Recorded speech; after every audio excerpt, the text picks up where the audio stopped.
Yeah.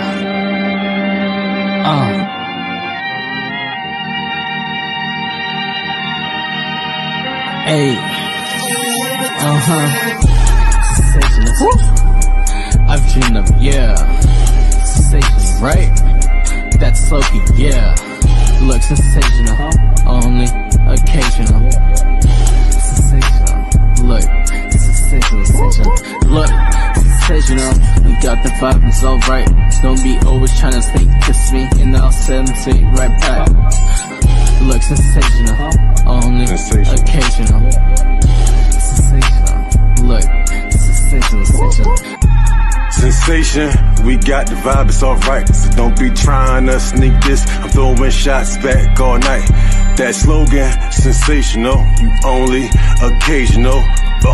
Sensational, we got the vibe, it's alright. At the Chinaman ordered the Szechuan. I'm the Don, no leprechaun, no good luck, no four-leaf. Your performance was poorly, my performance was godly. Gorgy, orgy. For me, I need all three. All four, bring more, please. That slogan, I am the essence. The definition of refreshing. I get it poppin' like a Pepsi. I'm on 99 like I'm Gretzky. On the line with my investor. Talking about what we investing. I'm thinking about go buy me a ranch, so I'ma stop using this dressing. I prefer to drink my grapes. Don't use no ink when I pay. That mean I don't sign my name. Here, take this Benjamin Franklin, cause I'm chefing. Not giving niggas the recipe, that's never. That's why I be having discrepancies, cause sensation, we got the vibe, it's alright. So don't be trying to sneak this, I'm throwing shots back all night. That slogan, sensational, you only occasional. Sensational, we got the vibe, it's alright. Sensation, we got the vibe, it's alright. So don't be trying to sneak this, I'm throwing shots back all night. That slogan, sensational, you only occasional. Sensational, we got the vibe, it's alright. I got dreams of Puerto Vallarta, with a nice punta, pulling on the garter belt. I got the sauce like tartar, put it on your daughter, I bet her harder melt. She likes sex on the beach, I take my drink, vodka and peach. And no, we don't stop for police, no brake lights when we hide on the streets. 24 karat gold, Mint Milano, she called me a cookie monster. I like cookies and milk, like my nookies and silk. I get pussy from milk. It's a different world when you living single. Money fold, no longer jingle. I need a baker and not a singer. I need that birthday cake. Sensation, right? I've been dreaming it, yeah. Sensation, right? That slogan, yeah. Sensational, only occasional. That slogan, yeah. Sensation, we got the vibe, it's alright. So don't be trying to sneak this, I'm throwing shots back all night. That slogan, sensational, you only occasional. Sensational, we got the vibe, it's alright.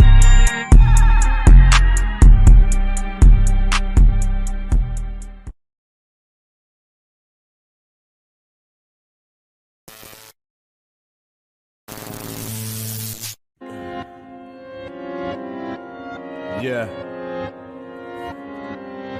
Let's go. I'm just trying to build an empire, but niggas always in the way. I swear these niggas in the way, these niggas all in the way. I'm just trying to build an empire, but niggas always in the way. I swear these niggas in the way, these niggas all in the way. A lot of trapping going on in my city, a lot of ratting going on in my city. Shoot first or die now, gotta stay strapped when in my city. I'm just trying to build an empire, but niggas always in the way. I swear these niggas in the way, these niggas all in the way. Shots get fired, mama crying, baby dying, ain't no love on these streets. Youth is law, daddy gone, holding on, but they out of reach. Mama just pray for your baby, mama just pray for your baby. Cause in the city of lights, niggas be acting real shady. 10 toes is what they preach, but what they speak fall on deaf ears. Headshots ain't no best here. Wrong move, you get left here. Right now ain't no next year. Make plans now for the future. For any chance a nigga catch me slip, at least my kids will be Gucci. I'm just trying to do numbers and really run up the stats. I'm just trying to get cheese, but niggas is acting like rats. Loyalty, I rarely heard of that. Play the battlefield and hit a landmine. When it's fourth down in the fourth quarter, what you gonna do on the goal line? I'm just trying to build an empire, but niggas always in the way. I swear these niggas in the way, these niggas all in the way. I'm just trying to build an empire, but niggas always in the way. I swear these niggas in the way. These niggas all in the way. A lot of trapping going on in my city. A lot of writing going on in my city. Shoot first or die now. Gotta stay strapped one in my city. I'm just trying to build an empire, but niggas always in the way. I swear these niggas in the way. Lord knows I'm wrestling with too many legions. Constantine with vivid dreams of demons. Born in the Babylon of empty schemers. Scorned with some thorns because my color features. Labeled and schemed on by other creatures. Fuck it, in debt to be my brother's keeper. You know, growing up humble came with fights to pay. No fear, we handle casualties all types of ways. No cap, strapped with these cannons and these verbal lessons. So chill, channel these angers with these herbal sessions. My eyes red from tears that I done camouflage. Holding back all the years like Mick Hucknall and Moss. Voodoo Ranger, a creative loner. I'm just trying to build an empire, but niggas always in the way. I swear these niggas in the way. These niggas all in the way. I'm just trying to build an empire, but niggas always in the way. I swear these niggas in the way. These niggas all in the way. A lot of trapping going on in my city. A lot of writing going on in my city. Shoot first or die now. Gotta stay strapped one in my city. I'm just trying to build an empire, but niggas always in the way. I swear these niggas in the way. These niggas all in the way.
Yo, NEMPATHY Show.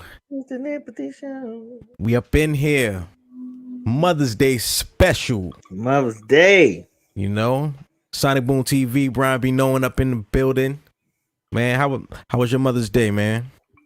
Quiet. Okay. Yeah, I ain't do nothing. I ain't do nothing. I ain't get her. Huh? I mean, I sent her a text that said Happy Mother's Day, but you know, I ain't getting her no gifts or nothing. They ain't beefing. No, I ain't beefing. I'm just, she don't use nothing that I buy her, so I stopped buying her stuff. Right. You know, I find it very difficult to buy shit for my mom. Like, I don't. There's probably a million things that she wants, so I could probably just ask, really. But you know, I try to be thoughtful and like, you know, what does she want? It's hard to figure that out, man. So I just get flowers and shit like that. Yeah, I bought a. This is back before I was doing massage. I bought her a $250 massage therapy gift card, like a general one that she could take almost anywhere. And I found it in here like a few months ago. Oh shit! I bought this in 2010. Damn, so she ain't never get that joint. Yeah, I'm done. I ain't buying you nothing else, dog. Don't worry about it. It's the thought. $250, you should still be able to redeem that shit. Yeah. Yeah. So I'm about to get the full massage, facial. I'm about to get all that. Hell yeah, man. Myself. Yeah, man. You know, as you can see, I just came back from the Mother's Day festivities, impromptu. You know what I'm saying? I guess I'm an asshole. You know what I'm saying?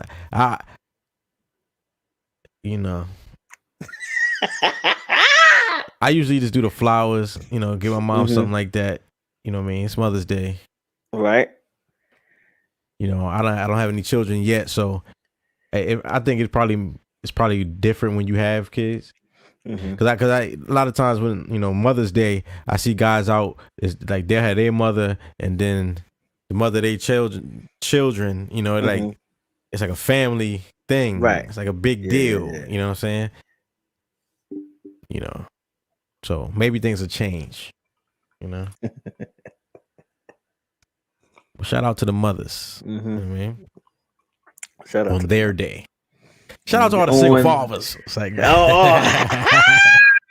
I should have made that post. You gotta start doing that. Shout out to the single fathers who both father and mother. Word up. Picking up the slack for these trash mothers, these deadbeat mothers. So if you make the transition, you know, from a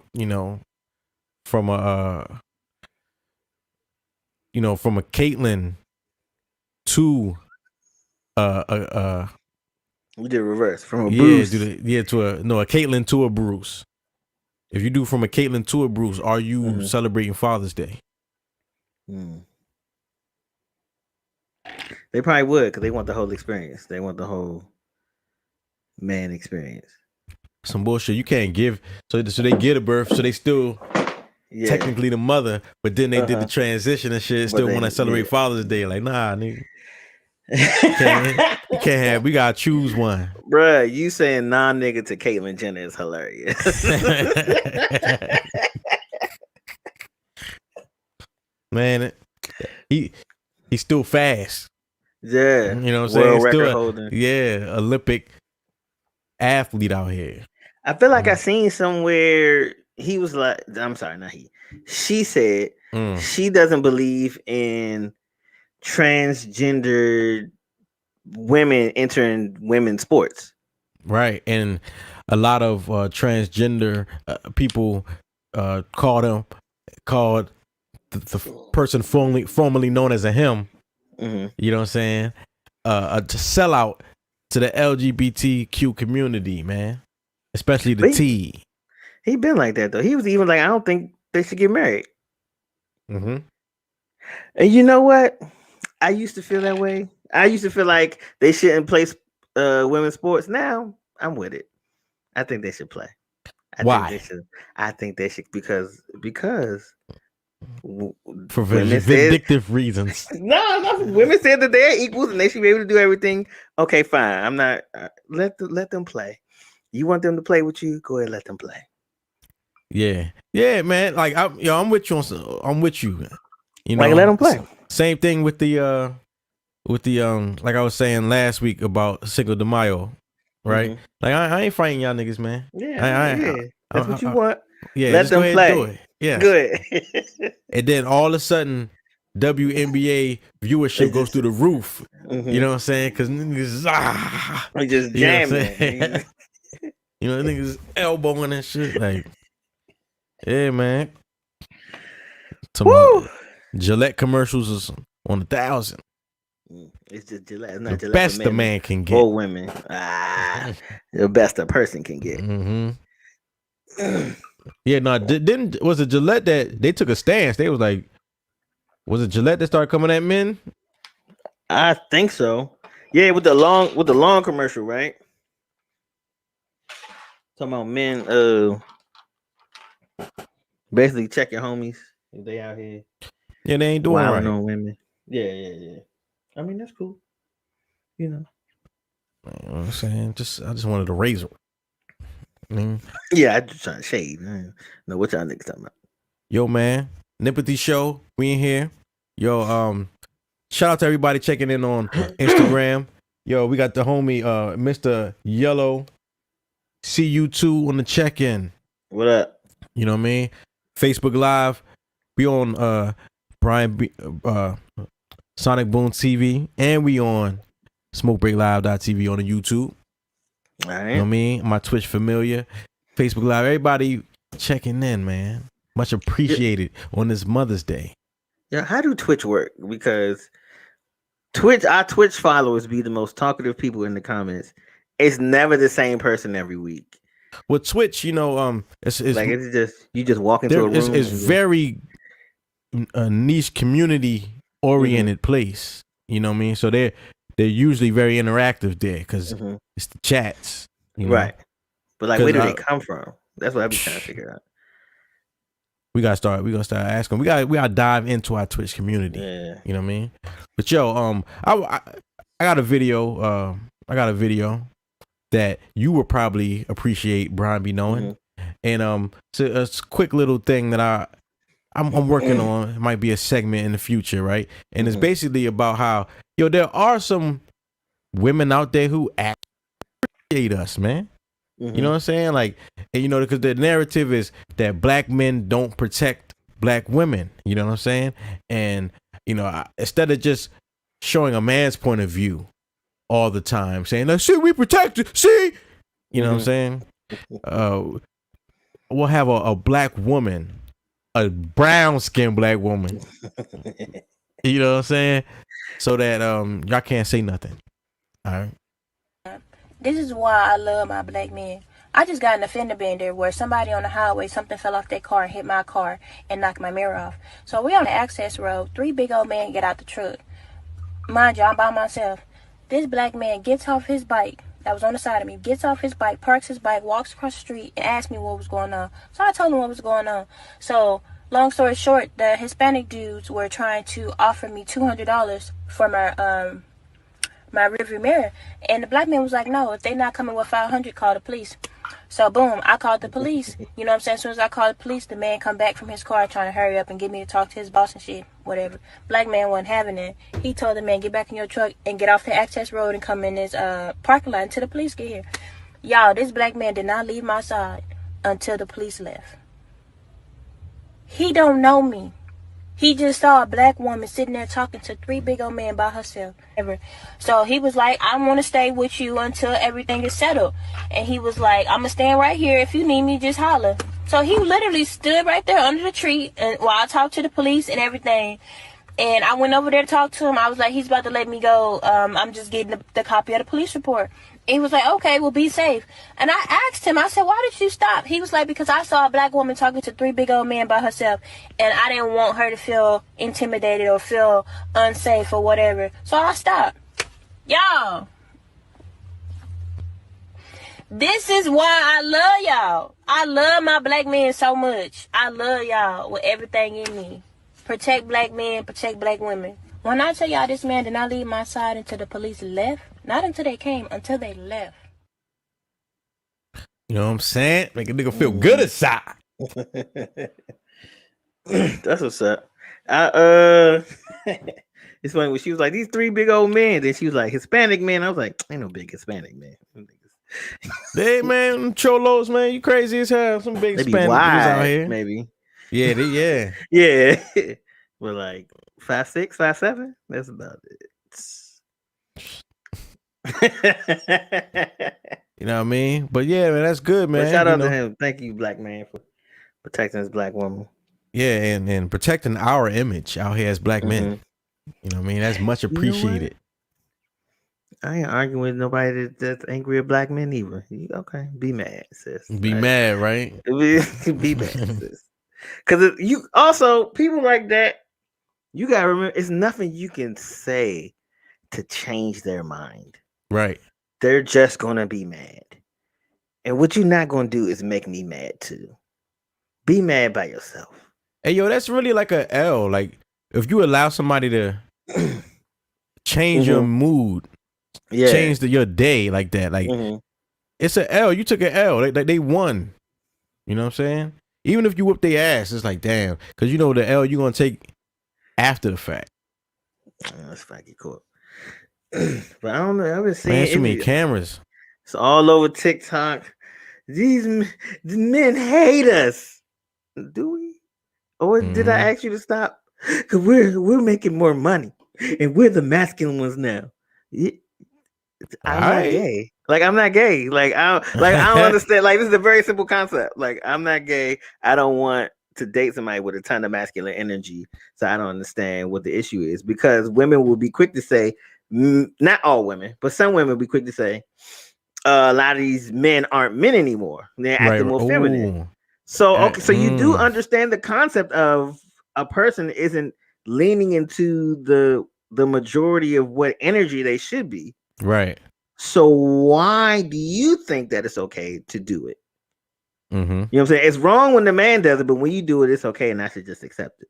Because a lot of women have a warped sense of what masculinity is. Very true. You know what I'm saying? And a lot of it is masculinity's fault, because niggas have not traditionally always shown our women the positive side of masculinity. You know what I'm saying? Hold up, man. You ain't even tell me and shit. Let me get my do-rag together. You ain't even... Oh. So you see, I had to rock the black joint this week. You know, I never rock black, so right, yeah. Cool out this week. Yeah, man. So that's good, man. Shout out to that black man. Shout out to that black woman. You know, I heard wet panties. That's what I heard. I heard a number was passed. That's what my man said if they not coming with 500 for the mirror, do it cost 500 to put the mirror back on? Well, we also adding in inconvenience. True. Yeah. But she could have a deductible. You know what I'm saying? And it also depend on the car, because the mirror might be something, but that chip of paint. True. That chip of paint where like we can't even do just that chip. We gotta do the air. The whole car. Yeah. Like, you know what I'm saying? Yeah, the whole like, door. Nigga. Like, yeah. You know what I'm saying? She got a geoprism then, man. Shit. Dang, nigga, shut up. Word up. Yo, man. So, in another case of all you niggas look alike, right? Switching to the sports, right?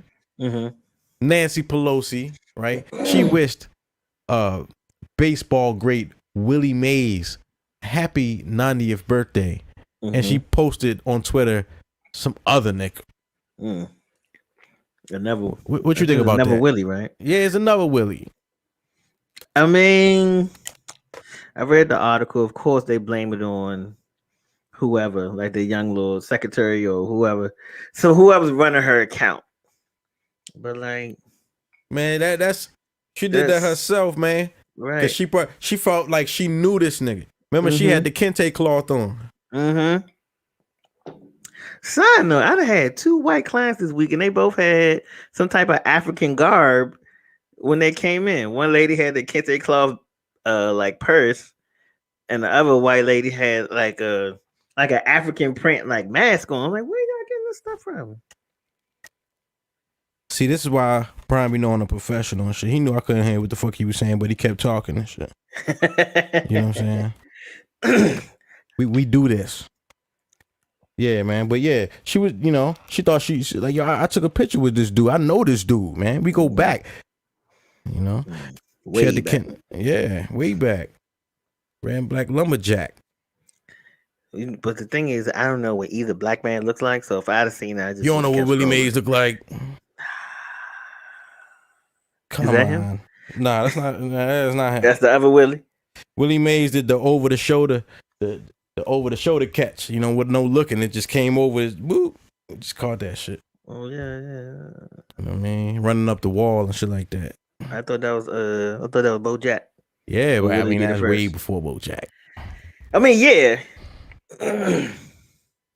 Yeah, Bo Jackson. I don't think the world was ready for Bo Jackson. No. Like I think God was like, nah. You know what I'm saying? Let me pull that back. Bo might not have been ready for Bo. So let me pull this shit back real quick. Bo Jackson is what white people think all black people can do. Mm-hmm. That's why they be so afraid of us. They think all black people have this physical prowess that we just chilling, bro. Like nigga just hell yeah. You know what I'm saying? Nigga, we was amazed watching that nigga. Word up. Man, I got another video for you. You know what I'm saying? About, you know, because we show videos in the beginning of the show, you know, like a little that call manhood into question, or you know what I'm saying? How would you react? You know what I'm saying? Is this an attack on your manhood or not? You know what I'm saying? Mm-hmm. And this instance, you know, neither one of us have, you know, sons of our own. You know, I'm doing the you know what I'm saying? I'm an assistant coach out this motherfucker. You know we all need assistant coaches. Yeah, you know what I'm saying? But in this situation, I know that we could both feel what's going on right here. And what would you do? You got your little man out there fishing for the first time. He got something on the line, and it's pulling his ass out in the water. Yo, go get him, nigga. You should have been got him. Pulling his ass out in the water. Look at that, man. He out there. He like, Dad, I could do it myself. You know what I'm saying? As soon as he slid off the rock, like, you gotta go get him. What if that was a little goldfish pulling his ass out in the water and shit? little throwback. I mean, shout out to little man for not letting the rod go. Yeah, he didn't though. That's something. See, those are things right there that men think about, right? Mm-hmm. That's what men think about right there. When I'm like, oh my God, men like, yo, hey, did he let it go though? Right. You know what I'm saying? Nah, he ain't let it go and shit. That's character development that he gonna need later on in life. Word up.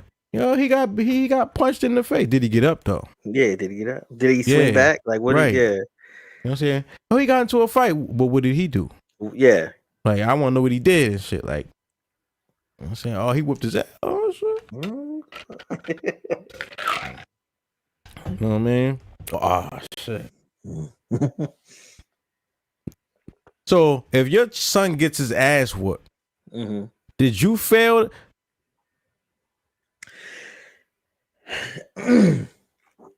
I mean, it depends. Like, everybody can't fight. Like, some people just ain't just like, you know what I'm saying? Like, everybody just can't fight. And even if you can't fight, some niggas are just like fighters. Like, yeah, it's the difference between playing basketball and being a basketball player. Right. You know you what ever I'm saying? seen a nigga just start hitting himself first? Oh, like come on. Crazy. Like, yeah. Like, hit me. So, you know what I'm saying? Like, yeah. Also, shoot that nigga. Are they in the same weight class? Right. Age range. All this shit matters. Yeah. Like I seen a video, it was years ago. A father and his son. A father took his son and made his son go fight some other boy that he got into it with. The problem was the son was like 12 and the boy he was fighting was like 15. So now 3 years and most other points in age, not a big deal, but 12 and 15, that's 6th grade and 9th grade. Like 15, you know, already hit puberty. You know what I'm saying? Like, it's like physically you are a lot different than your average 12-year-old. I mean, that's about the little hard, boy though. put up a fight, but he absolutely lost. You know what I'm saying? I mean, it's all and good. the father trying to coach him through it. And I was like, all right, I get it, but you need to stop this. Well, I mean, he was really getting hurt. I mean, he wasn't get stomped out, but he was losing. Like it was a clear loser.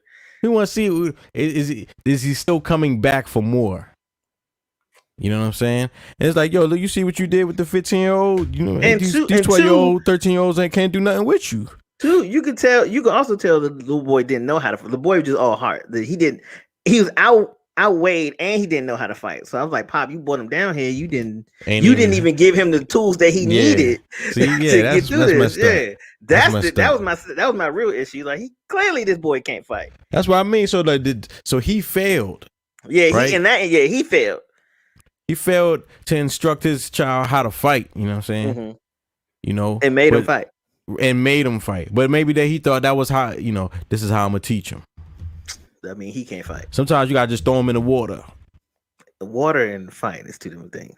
Nigga, you fighting for your life, nigga. You can't swim. Facts. Yo, so oh shit. We got Doug Bennett in the building. What up? What's happening? Let's do this because I got a feeling that everything's gonna be all right. Got a feeling everything's gonna be all right. Yeah, you turn the energy up when he come in the room. That's right. You want to know why I turned it up? You want to know why? The Holy Ghost done told me everything's gonna be all right. Saul said the Holy Ghost, he whispered, done Yo, told this nigga me. be coming from Sunday night Bible study and shit. He ain't never lied about that. The chaos.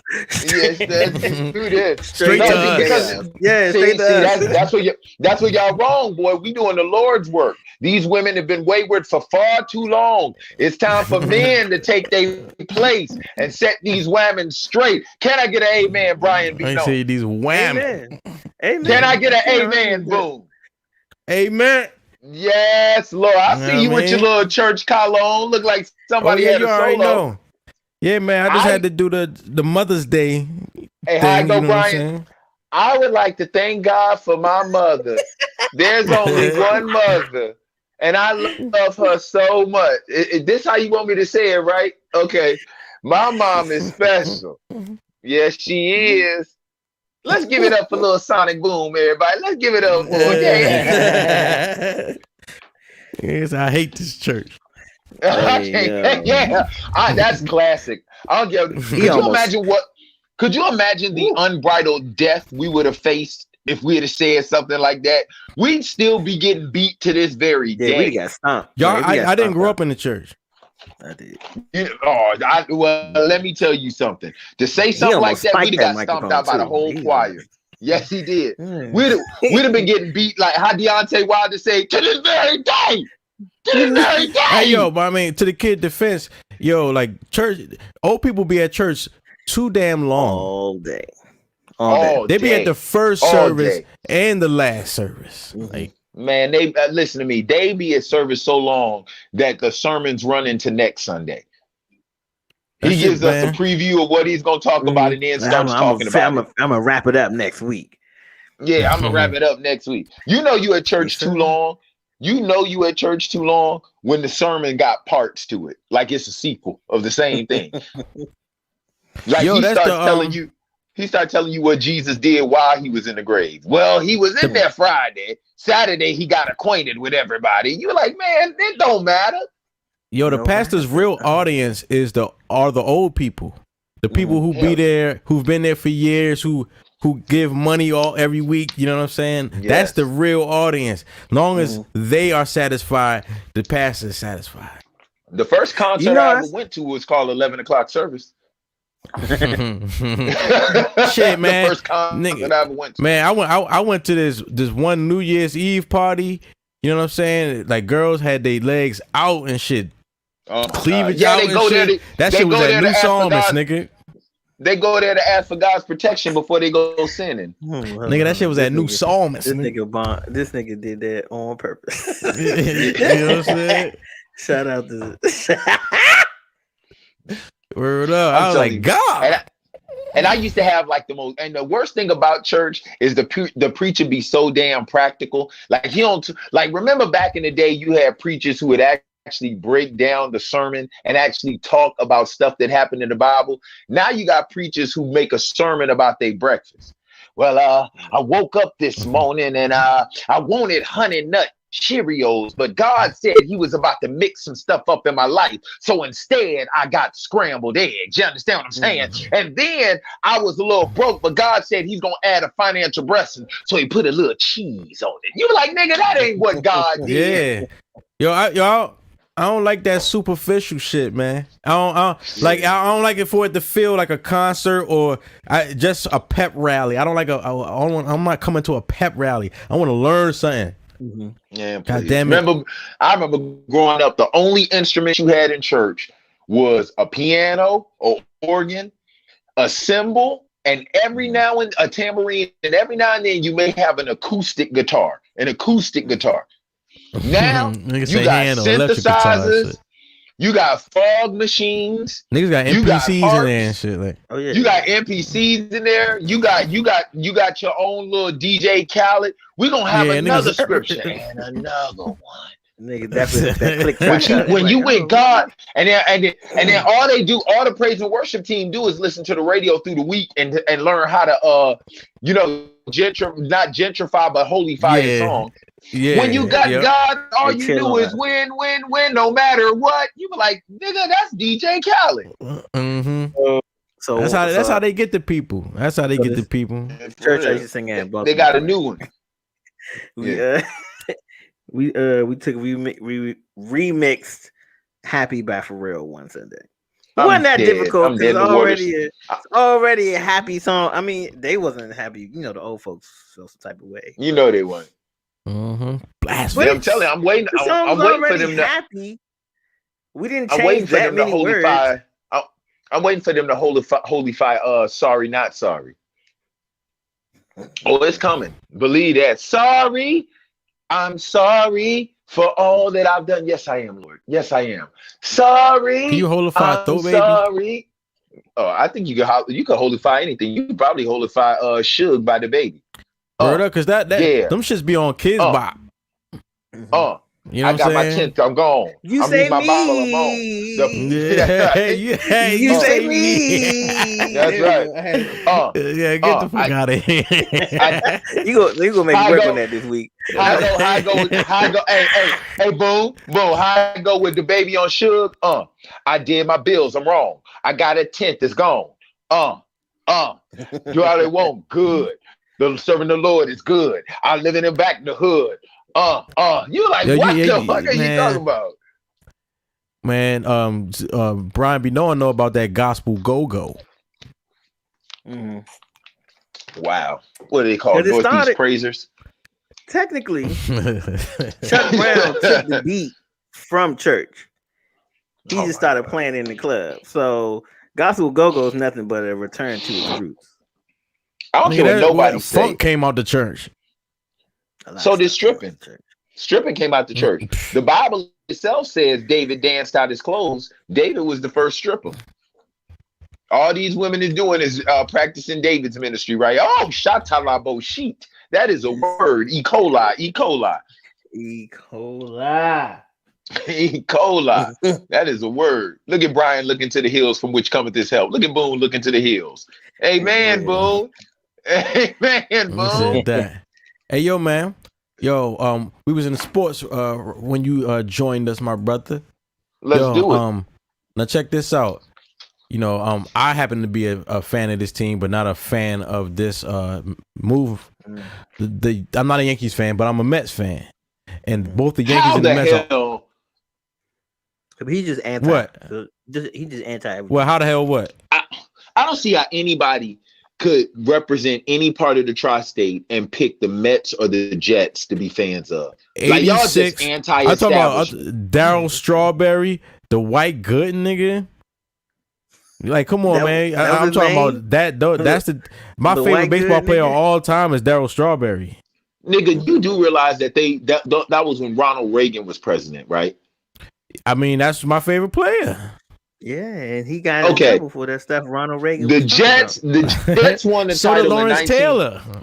The Jets won the title in 1969. Super Bowl The III. Mets won the title in 1986. Now, since then, the Giants have been to 5 Super Bowls and won 4. Since the Mets, the Mets lost the Subway Series in 2000 with the Yankees. Since 1986, you know how many World Series the Yankees have been in, and how many they've won? They've been in like 10 and won 5. I am not a fair weather fan. Well, you should check the forecast. Nigga, that's all I got. New York's starting to look. New York's starting to look bright, man. Eventually, I mean, everybody starting to look has bright to look right good now. eventually. You see the Knicks with the Knicks doing right now. The Giants. Oh my God! I'm trying to tell niggas the Giants. I'm telling you. Okay. Look, but still watch Washington. I'm telling you, Washington is going to be a good team. In my opinion. If we could get a quarterback. One thing I can't stand about black people is they say, I'm telling you, but they never actually tell you what they're telling us. So what is it that you're telling us about the New York About the Giants? They're going to smash y'all niggas. That's what I'm talking about. We about to be the division domineering force out there. Shout out to Be More Aware. But you know, I try to be humble about the Giants. You need forget being humble. You need to be more aware about how sorry your goddamn team is. Okay, you're gonna see, my brother. Look, man, your team, you're formerly known as. You know what I'm saying? Yeah, you're a fan of the formerly known as, nigga. Y'all got the butt out like Prince and shit. Hey, Brian, we may be formerly known as the Redskins, but we're currently known as NFC East champs. What are you currently known as? Nigga. Listen, anyway, yo, the Yankees and the Mets are offering vaccines at their stadium, and they're giving free tickets if you get the shot. What you think about that shit? They got free tickets. I think I would want to go anyway. Not the Yankees, nigga. The Yankees stay and not even the Mets. No, the Yankees stay sold out. The Yankees stay sold out. But not even the Mets. It's like the Cowboys. Like, these teams don't need to win to be extremely profitable. Like, yeah, the Cowboys are the most profitable organization in the NFL world. and have not. No, they're second, I think, behind either the Knicks they're not or in the world. Yankees. Manchester United is up there. Yeah, no, soccer don't count. Soccer don't count. We're talking about soccer is on a different level when it comes to popularity. We're talking about in American sports. In American sports, I would say 3 of the top teams would have to be the Cowboys, the Yanks, and the Knicks. Somewhere in there, those 3. Because New York fans are just like, it doesn't matter. The Knicks ain't been relevant in almost 30 years. And Madison Square Garden is still sold out. What you mean in 30 years? Yes. Almost. 21, nigga, 21. Latrell Sprewell and all of them. Because he was choking people. Nick's tape was popping. He got some rims at that time. After him. Nigga, kill yourself and make it a slow death. The last time the Knicks were reliable was when John Starks went like 1 for 45 in that Game 7 loss to the damn Rockets. They lost in 99. Yes. Who gives a damn about 99? They got swept in 99. The last that's the last time. That's the last time they even went to the finals. When you get swept, you are insignificant. Shout out to Carlisha. What up, Carlisha? Yeah, it was 94 and 99. It was the strike shortened season. And the Bulls had just came off their second three-peat. That is the only professional sports organization of mine that doesn't have a championship in my lifetime. Because that's my fault. Because in my mind, I was saying Chicago went 97, 98, 99. That's why I was like, how did Chicago was 96, 97, 98. Yeah, that was my fault. Wrong, nigga. Yeah. Hey, I was trying to figure out where I was wrong. I knew I was wrong. Hey, Brian. Nope. You do know who led them to those titles, right? Led who? The Bulls. Scottie Pippen. Yes. Really, nigga. Scottward Pippen. That's his Scottward. Yeah. The same way Mike Miller led the Miami Heat to back-to-back titles, right? That's funny. That's a big drop from LeBron. You could at least said D Wade or Chris Bosh. You went all the way down. Nigga, I was about to say Norris Cole. Hold up. I got it. Top 10 most valuable sports teams of 2020. Mm-hmm. We'll go from 10 and up. Okay. So this is worldwide, right? 2020. Don't count under the soccer teams now. Okay. So number 9. All right, the first one was a soccer team. All right, but number 9 is the G-Men New York Giants. Okay. Right. Naturally. Then number 7 is the New England Patriots. Mm-hmm. Okay, right. That's understandable. Number 5 is the Golden State Warriors. That makes sense. That shit happened over the past 5 years. Yeah, you're right. Mm-hmm. That you say that makes sense, but nigga, I remember Christopher Mullen.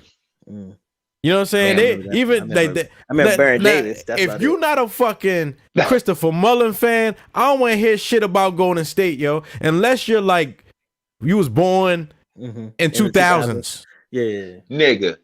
If you're not a Rick Barry fan, I don't want to hear nothing about Golden State. What's the... I'm thinking about somebody else. Yeah, if you're not a Rick Barry fan, I don't want to hear shit about you with Golden State. Yo, number 4, LA Lakers. I knew the Lakers was up there. You just get everything between 9 and 4 with soccer. Yeah. Thank you. Come on, man. 9 and 5. No, 7 was Patriots.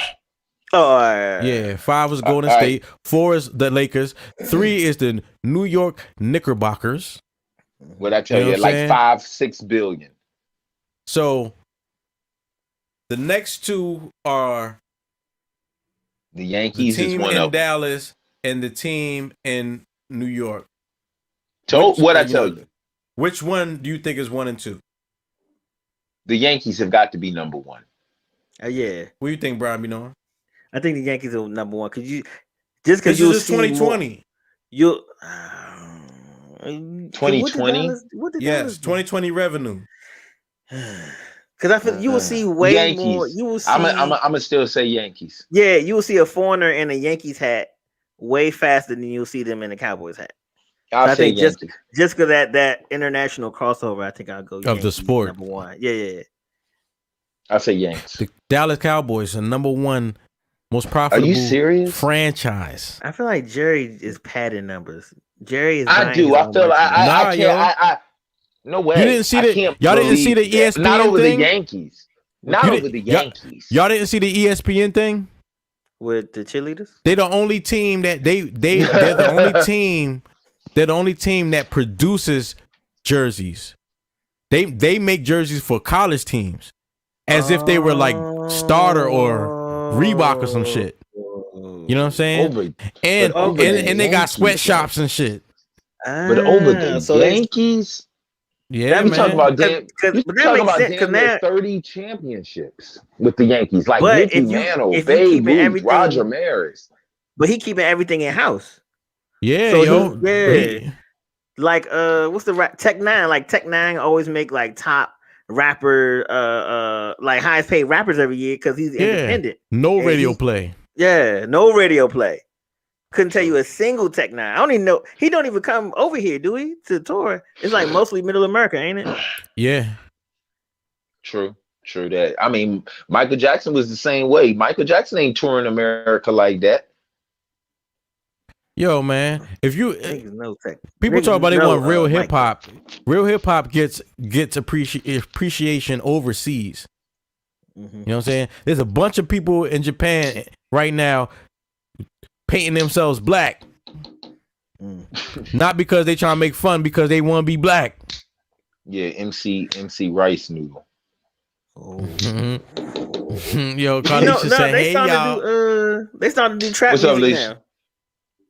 Trap music, yeah, because they trapped in their country because of Korean, COVID. Oh, the shit. Korean trap music. But you know what's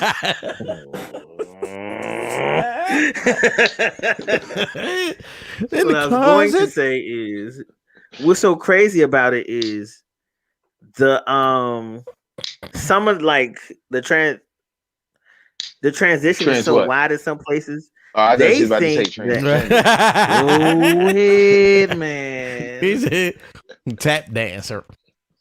Yeah, you a tap dancer. I was about to say that, Gregory Hines. Nah, some of them think that they created it. Like they think, like they don't realize, like this trap music sound, or that trap sound that they are making music to, is from America. Oh, they think it originated. Yeah. No, they probably taking it. Nigga, this that chopstick. Chopped and screw stick. I'm done. I'm done. I'm done. Chopped and screw stick. That's our wow. Man, nigga, they need to come out with that. Nigga, do y'all realize that this is Asian Heritage Month and y'all just going in? Extremely. Listen, yes. I'm gonna tell you something. Anti-Asian hate everywhere, and we're just being ignorant. I'm gonna tell you something about Asian people in hip hop. I'm gonna tell you about Asian people in hip hop. A lot of, especially like Filipino people, when they think about Asians, they forget about the Philippines. You know what I'm saying? I don't. Filipinos, them niggas be breakdancing like shit. You know what I'm saying? Now I know you in the military. My cousin was in the military. I know military niggas seem to know about the Philippines. Mm-hmm. Absolutely. Yeah. No matter when they was in the military, they know about the Philippines. Yes. And then and they be DJing. Mm-hmm. Them niggas, they be like the shit be on their head. Like they be DJ, they be winning the DMC competitions worldwide and shit. Like they be DJing with DMC competitions. Koreans, yeah, it's called DMC. It is, yeah. It's called Dim Men Chinese. Oh my god! So that's you, Doug. Zoom in, nigga. Zoom in on that. Stop Asian hate. Hey yo, but before you got here, Doug, we just wanted to this is a moment in all you niggas look alike. You know what I'm saying? Because sometimes racism is funny, right? But Nancy Pelosi, she wished a 90th happy birthday to Willie Mays, the baseball great Willie Mays, right? And posted a picture with this nigga. That ain't no goddamn Willie Mays. Hell no. It's another Willie. Willie Jones. That nigga look like John Amos from Good Time. Mm-hmm. I like to say, since when did JJ's daddy? When did JJ's daddy hit the 600 home run club? He look like he in his 50s. Word up, Willie Mays is 90 years old. Come on, Nancy. Goddamn. He only 2 years younger than you. I don't expect that. Well, you know what? Now that you say that, Doug, I take it back. I kind of do expect Nancy to know who the man is. Yeah, she was here. Nancy Pelosi is from Baltimore. Really? What part? Man, her family's old. Like they old. Her family's old. I bet. Look how old she is. Nancy's not that young. Yeah. So like they entrenched in Baltimore. Like what part? You know what I mean? Her nigga. I have to look it up. All right. I guarantee you that her brother, Pennsylvania. Her brother was supposed to have been like is about like a big time felon. That's Baltimore. Really. Yeah, man. And like she, no, people don't really talk about it because she doesn't go under her name, her former name, because it's all about Pelosi now. I need to look up what Nancy Pelosi's real name is. Probably like Nina or some shit. Nancy Nina. Word up. Now, and just wrapping up the sports real quick. Yo, did y'all see with that fake ass fight between Mayweather and Jake Paul? I got your hat. I'm gonna tell you right now, straight up and down. Let's just go ahead and be real about this shit, man. What? And Floyd, if you watching, which you're probably not because I don't know, you probably got more important shit to do. Floyd's a friend of the podcast. Floyd likes it. Floyd, you cannot under any circumstances take any type of L to this white boy. And I mean this with every fiber of my being. Like, I don't give a damn. A solid combination get off. You can't even let a solid combination get off. Yeah. You can't even so much as slip while he's throwing a punch.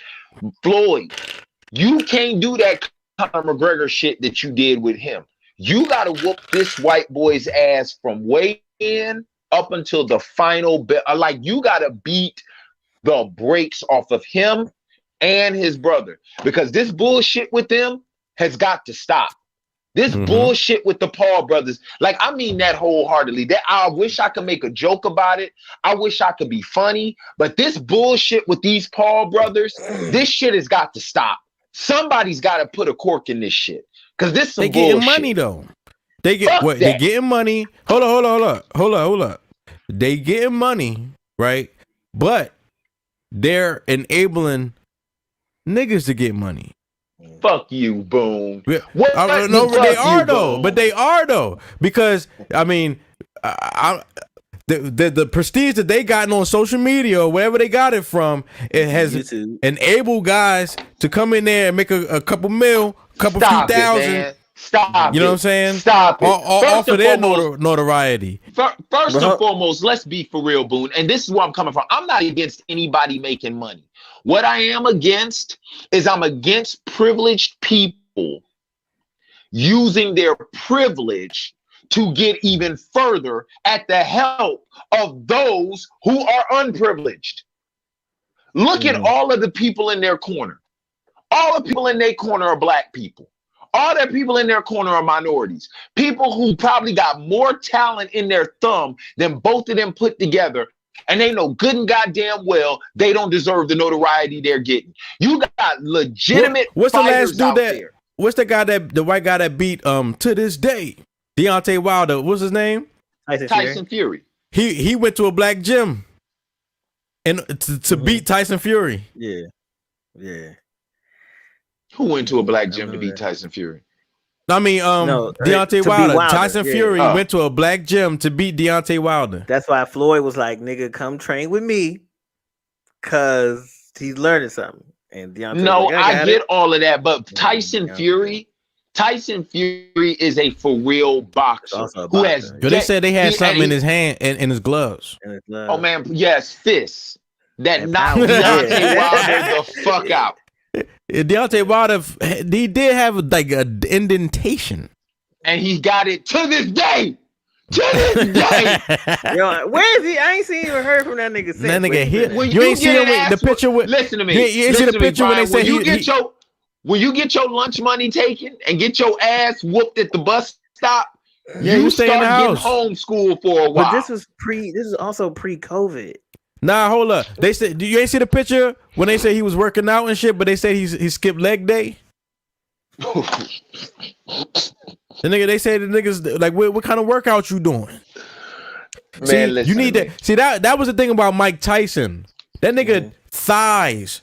The nigga had like Emmitt Smith thighs, nigga. Like, you know what I'm saying? And all his punches come with a dip. Come from the fucking ground. You know what I'm saying? Yeah. Like he just like the power just come from he squat down and. But real talk. Let me ask y'all a question. Let me ask y'all a question for real. Y'all don't get annoyed by this Jake and Logan Paul bullshit on the real, because y'all don't really get annoyed by this shit, man. No, I don't. You know why? Why not? Because I've come to the realization that the boxing that I grew up on is gone. Nigga, I might have grew up in the last great era of boxing, and we know it takes heavyweights, the heavyweight class, to be great for boxing to be great, right? That's why Floyd Mayweather is the biggest ticket, because heavyweight is not there. You know what I'm saying? And but MMA, I'm not talking about boxing as a whole. What I'm talking about is when I say, are you tired of this Jake and Logan Paul bullshit? Like ridiculous. Is because yes, Like real talk, man. They ain't beat nobody combat. though. Thank you. And yet these two That's dudes. why I'm not mad. Hold on, wait, Boone. The reason why is because Jake Paul literally walks around like this motherfucker knocked out George Foreman, Joe Frazier, and Muhammad Ali back in the 60s and 70s. And you fought a plumber, an electrician, and a dude who could be the stunt double for Frodo Baggins off of the Lord of the Rings. Yo, they said the same thing about Roy Jones Jr. About? When did they say that about Roy Jones Jr.? They say Roy Jones Jr. was fighting construction men. They said that nigga was fighting garbage men and shit. Construction. Roy Jones Jr. Roy Jones Jr. was an Olympian with a deep amateur background who at one point in time was the pound for pound king. Whoever said that dumb shit needs to get into the ring with Roy Jones to this day. And I thought he was going to say whoever said that must have forgot. I thought he was going to say. No, they stupid. But like real talk, Logan and Jake, to me, and this is the reason why I say if Floyd is gonna get in there with this dude, Floyd gotta beat his ass thoroughly. I'm talking about either Floyd has got to be a defensive wizard and just show that no matter what Logan throws at him, he can't touch him, or Floyd has got to thoroughly whoop his ass for every single round. Anything short of that, Floyd can kiss my ass. I don't care about no businessman shit. This is about pride. I think this is gonna probably go the distance or something. Of course Floyd is gonna carry him the distance. Yeah, because like in the first 30 seconds, Floyd probably done dissected this nigga whole defense. It was like RoboCop. Like vulnerability. Like, you know what I'm saying? Man, I'm just saying it bothers me because you got legitimate fighters out there who like real talk deserve this platform. Yes. Like think about the people that Jake Paul has been interviewed by. He's been interviewed by Max Kellerman. If you know anything about boxing, Max Kellerman is the foremost voice on boxing. He's been on ESPN with Ariel Helwani. He's been on I Am Athlete with Brandon Marshall and all them guys. And he's not a fighter. And he's a rapper. He ain't no damn rapper. He couldn't be a rapper if I gave him a Tonka truck to give to my son for Christmas. You said Max Kellerman? Right, yeah. Oh, you talking about Max Keller? Oh, yeah. I thought you were talking about Jake Paul. I'm about to say that motherfucker. I'm talking about Max Kellerman. I think was offended. No damn rap. Like seriously, man, this shit is crazy to me because this listen, man. You like I said, you into the sportsmanship of it. You know what I'm saying? Whereas these are exhibition matches. That's what these are entertainment. That's the problem. I think that's you know what I'm saying? Problem. This is not even like this is Mr. T versus Hulk Hogan. And WrestleMania. No, it's not. No, it's not. That's what this is. WrestleMania. My problem, like SummerSlam. My problem, like Brian was about to allude to, is the fact of the matter that these are exhibitions, but people are treating them as if he's getting in there with Edgar Berlanga or Teofimo Lopez. You mean his fan club now? Boxers. Yo, all Jake Paul got to do is get a combination in, and he's gonna be the king of social media. When your fight is being talked about on First Take and Undisputed, that's not an exhibition. They are treating this as that's the state of boxing. That's the state of boxing. Man, please. Yo, I'm telling you, these exhibition matches will net you more as a boxer than something that will count against your record. All I'm saying is y'all not even going full speed. No, Mike Tyson was going full. Oh yeah, that nigga, you get full. Like he went full. After the fight, he was like, "Come on!" Like that nigga Roy Jones got up there in the post fight interview, and that nigga said, "Yeah, my sides hurt. I made a mistake." Roy looked like when your grandmother walked all down the whole flight of stairs. Like, can you? That's why I gotta give it to Roy. Yeah, I gotta give it to Roy because like Roy took that fucking beating, man. And ice pack. I gotta give it to him. A little icy hot. I gotta give it to him. And was it just me, or did Roy's biceps look like Popeye the Sailor Man's forearms? Yeah, there was a little old man drooping. Roy was just trying to get a check. He was just trying to get a check. Then he was like, "Damn, that's Mike. That's Mike." Like I said, they said I made a mistake and shit. Yeah.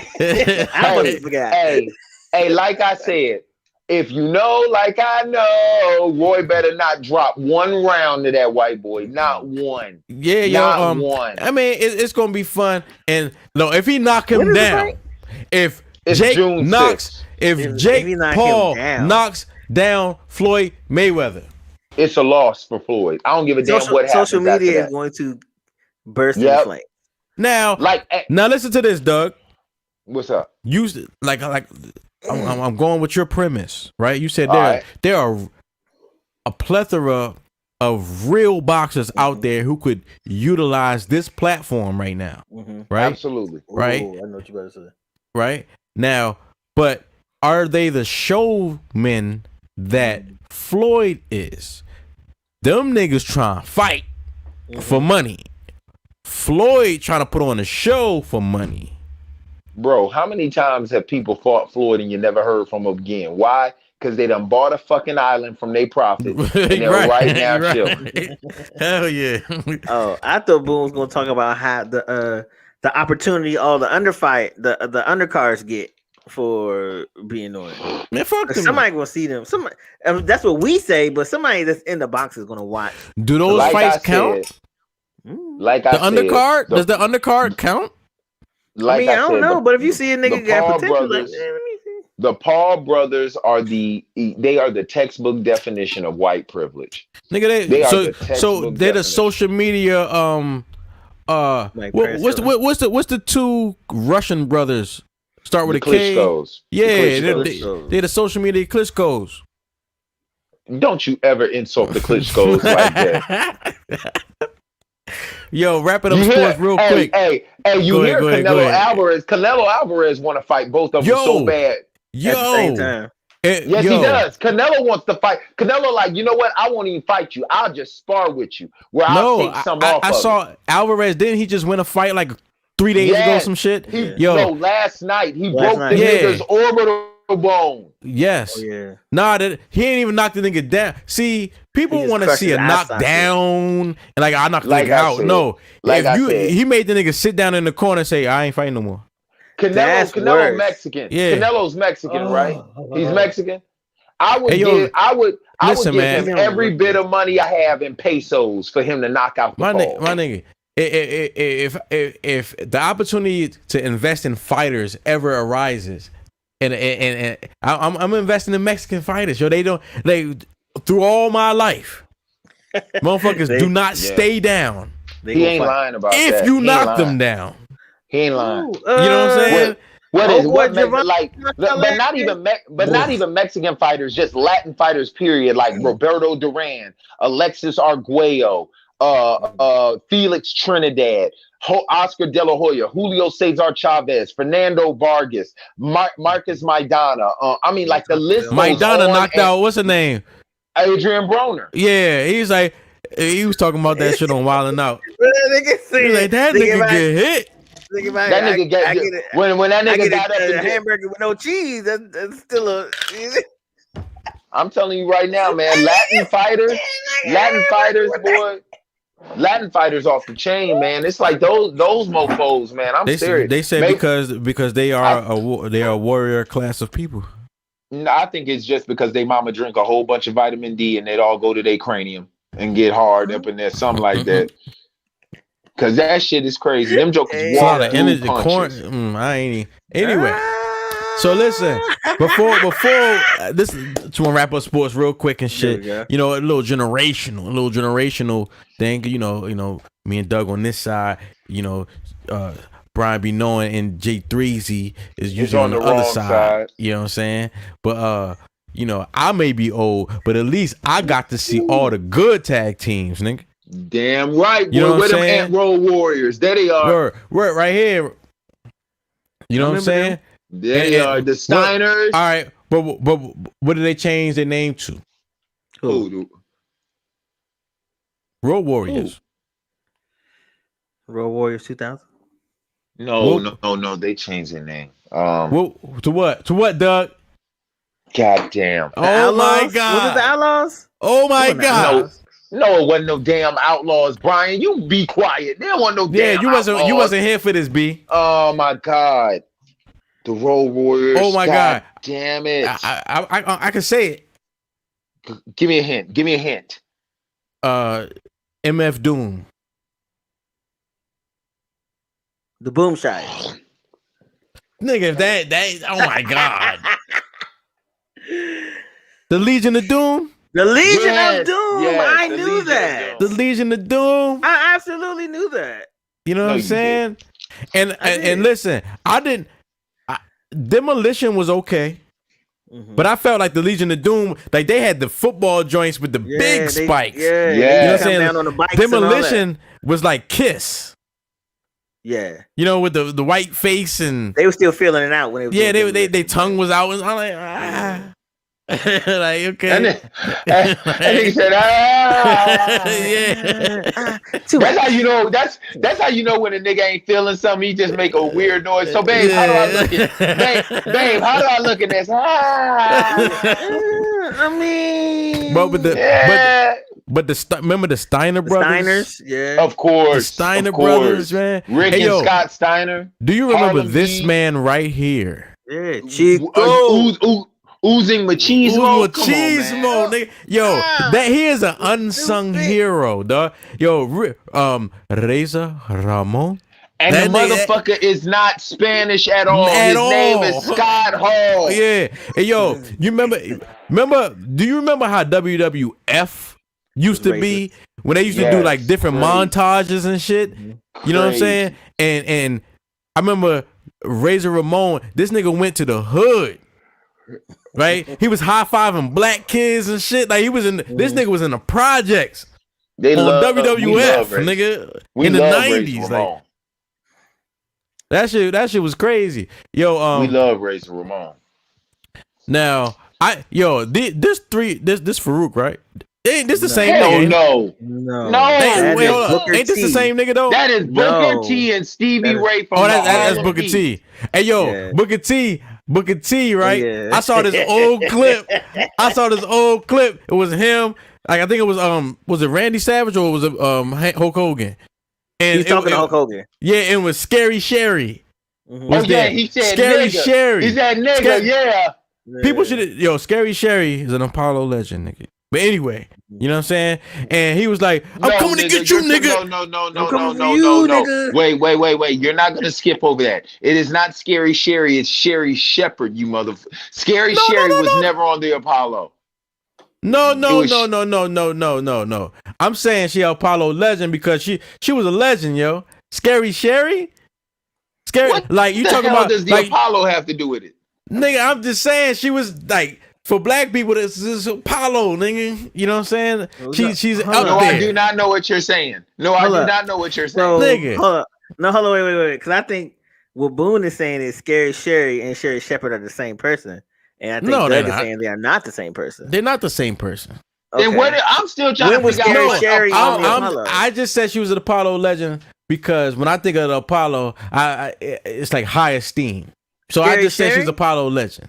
Yeah, Scary Sherry, nigga. You said it. Brian when was she on the Apollo? That's Brian, she wasn't on the Apollo. Hold on, Brian B. Knowing. This is where he gets the LLB, the lean, look, and blink. So if she wasn't on the Apollo, then how is she an Apollo legend? Nigga, I'm just talking about the esteem.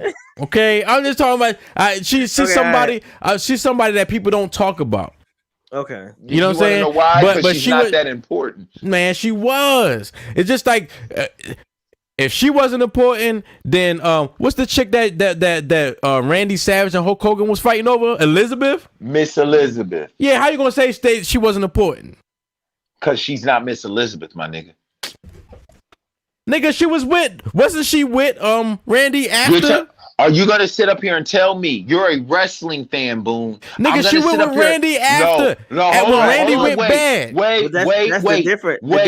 Her storyline and Sherry's storyline wasn't the same. That's why. But that's when they. But women used to be in wrestling then, and then I remember there was a whole women's wrestling league for a second. Boom. As a wrestling fan, you're gonna sit here and tell me that Sherry Shepherd is on the same level as Miss Elizabeth? Yes or no? You have to think about it. You're not a wrestling fan, bro. I ain't gonna You're not a wrestling fan, bro. No, she's not. She's not on the same level. She's not on the same level. She is not on the same level. However, she is still important. I think she's one of the. If you put a top 10 of important women in wrestling history, she not in it. I give you a top 10. We're talking about top 5. Miss Elizabeth is number 1. All right, who the other 4? China. China's in there. Elizabeth. Yes, Miss Elizabeth. China might be number 1. China's number 2. China's nobody's over Miss Elizabeth. Are you smoking? Nah, China's number 2. China held men's wrestling championships. It does not matter. It don't matter. Elizabeth, niggas was fighting over Elizabeth. Miss Elizabeth, China was fighting niggas. No, Miss Elizabeth. Miss Elizabeth. The tag team was broken up over Elizabeth, nigga. Miss Elizabeth is the first diva in the history of the WWE. First of all, I do not respect. Yes, I do not respect white men's taste in white women, especially back then, because they were. Hey, yo, Elizabeth could get it. Yo, you bugging? What? You bugging? Slim, Miss Elizabeth is a damn. Even Scary Sherry, there would be no divas in the WWEFG if it was not for Miss Elizabeth. Elizabeth was the original. The original. Yeah, you gotta give her props. You gotta give her props. Are you kidding me, Miss Elizabeth? Man, come on, somebody. But let me just finish this real quick. You know what I'm saying? Yeah. Now, Ron Simmons and them. Like, I did not like WCW. I didn't either. I hated that shit. I felt it was low budget. The only time WCW got any type of steam was with the NWO and when they had their Monday night battles with Nitro versus Raw. Yeah. That's when they were their hottest. Man, there was the ice cream man used to come around my neighborhood. Used to always call me Flying Brian Pillman. That, you know what I'm saying? That nigga was in WCW. Brian Pillman. That's an insult, Flying Brian. He used to always call me Flying Brian. My name is Brian. That's an insult. What the fuck? I don't give a damn. That's an insult. What Brian, at that time period? Name another Brian in wrestling. No, what? Hold on. Wait. Because the question is, Boone, did you act like Brian Pillman back then? Is the question? No, I was just the only. You know, let me tell you a story about this ice cream man real quick. Let me tell you a story about this ice cream man real quick, right? We're talking about a regular ice cream man. We're not talking about Master P. All right. This is an ice cream man, a regular. You talking about the ice cream man that came around your way? It was just a white truck with blue trimming. All right, had no type of corporate insignia, nigga. He just got ice cream, nigga. You know what I'm saying? He might have the frozen sticks and all that shit too. But you know, he not corporate. Like he just scooping out the car. He had no pictures of the ice cream that he was selling on the side. He had pictures, but it wasn't good humor. It wasn't none of them niggas. You know what I'm saying? It was a nigga rented a truck. You know what I'm saying? Came through the hood. So right. So came through with a U-Haul. Yeah, it was this white dude and shit. You know what I'm saying? Like, and I love this nigga. You know what I'm saying? This is my ice cream man and shit. You know what I'm saying? Back in the day, nigga. You're running for that nigga and shit. You know what I'm saying? Right? Mr. So ice cream man. I remember one day, we was all at the pool and shit. And he pulled up. Niggas was like, oh, ice cream man. So we all in the line and shit. You know what I'm saying? About to get ice cream. All of a sudden, a good humor came through the fucking neighborhoods. Oh, it was a wrap for him. Yeah. Like 98% of the line just, you know what I'm saying? Yeah. Good humor. This nigga had, his speaker was loud as shit. That nigga had the colors. Yeah. That good humor, boy. When you see that damn cow, On the side? Mm-hmm. Oh, you know it's the real deal. But you know, but it was me and the girl in front of me. We stayed right there. It's ice cream man and shit. What you want? You want a pat on the back for that shit? Nah, that's just something I remember. And this nigga, he was like, yo, we paid for our shit. He gave us mad shit. He was like, I fuck with y'all. Of course he did. He can't take all that ice. He can't take that ice cream back to the factory. He can't take that ice cream back to the factory. Nah, yo, but that's a character thing. That you know what I'm saying? In childhood, they came out, nigga. Really. And you know what I'm saying? That goes back to fair weather fan. I'm not New York Yankees. No, I'm a Met fan. You're anti-establishment. Nigga, yeah. my favorite athletes use cocaine. Cocaine, right. Not crack. Then why are you smoking weed? Because they had it all and lost it all. You know what I'm saying? Just like Whitney. Oh, come on, damn. You know nigga, you I'm not even touching that shit. You ain't gonna have Bobby Brown coming after me, Gap and all. Yo, shout out to Bobby Brown. He was on numbing that. He's on the show called The Masked Singer a few weeks ago, man. He did his thing. Really? Yeah, they said he was crying on there or some shit. Yeah, they all be crying in it. It sucks. This sucks because they be crying, but in the mascot costume, so you can't wipe your face. You just gotta. They be crying because it be hot up in that bitch. It's also they be crying because it's over. That's sweat. Yeah. Oh yeah. When your ass is on a show like that or Dancing with the Stars, my nigga, your celebrity.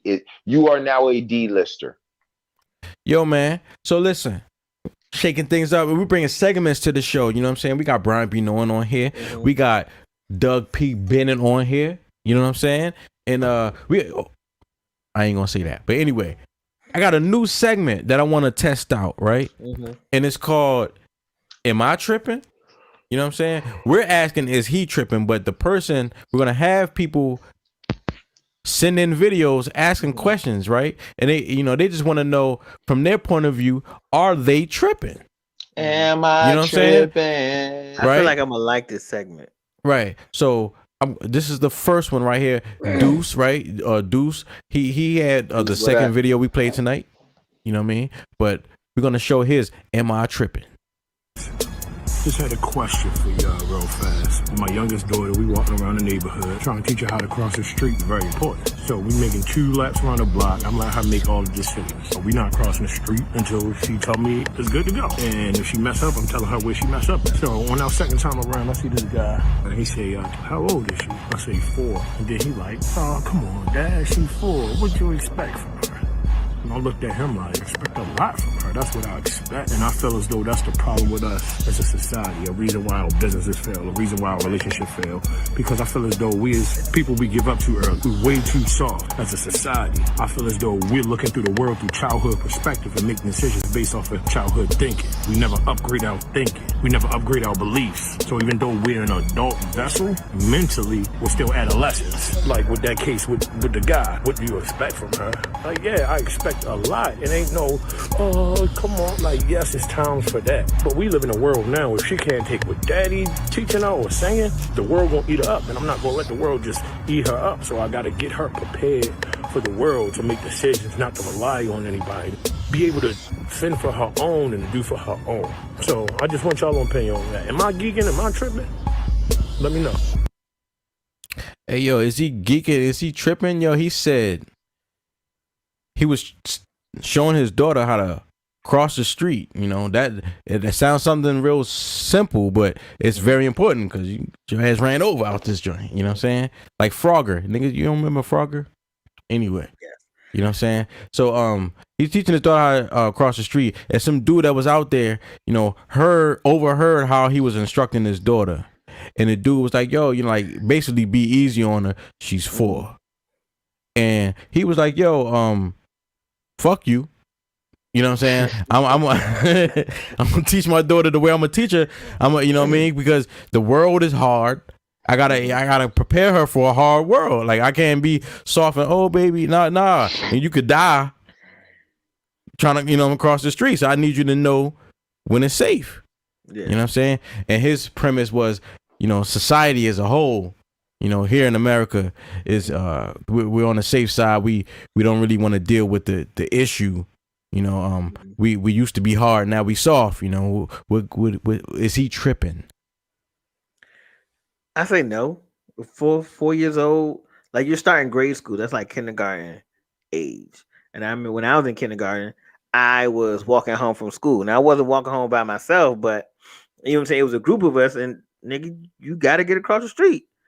You know what I'm saying? So, and also I had one of my nieces was hit and killed by a car, and she was around that age because she just, you know what I'm saying, she seen my sister, her mom, and just darted out in the street instead of, you know what I'm saying, doing that how to cross the street protocol. So you plus kids are not dumb, and I think sometimes adults confuse dumb for uneducated, and that's two different things, right? Like your kid can absolutely learn how. Well, okay, Doug. All right, dumb in the sense of kids are dumb.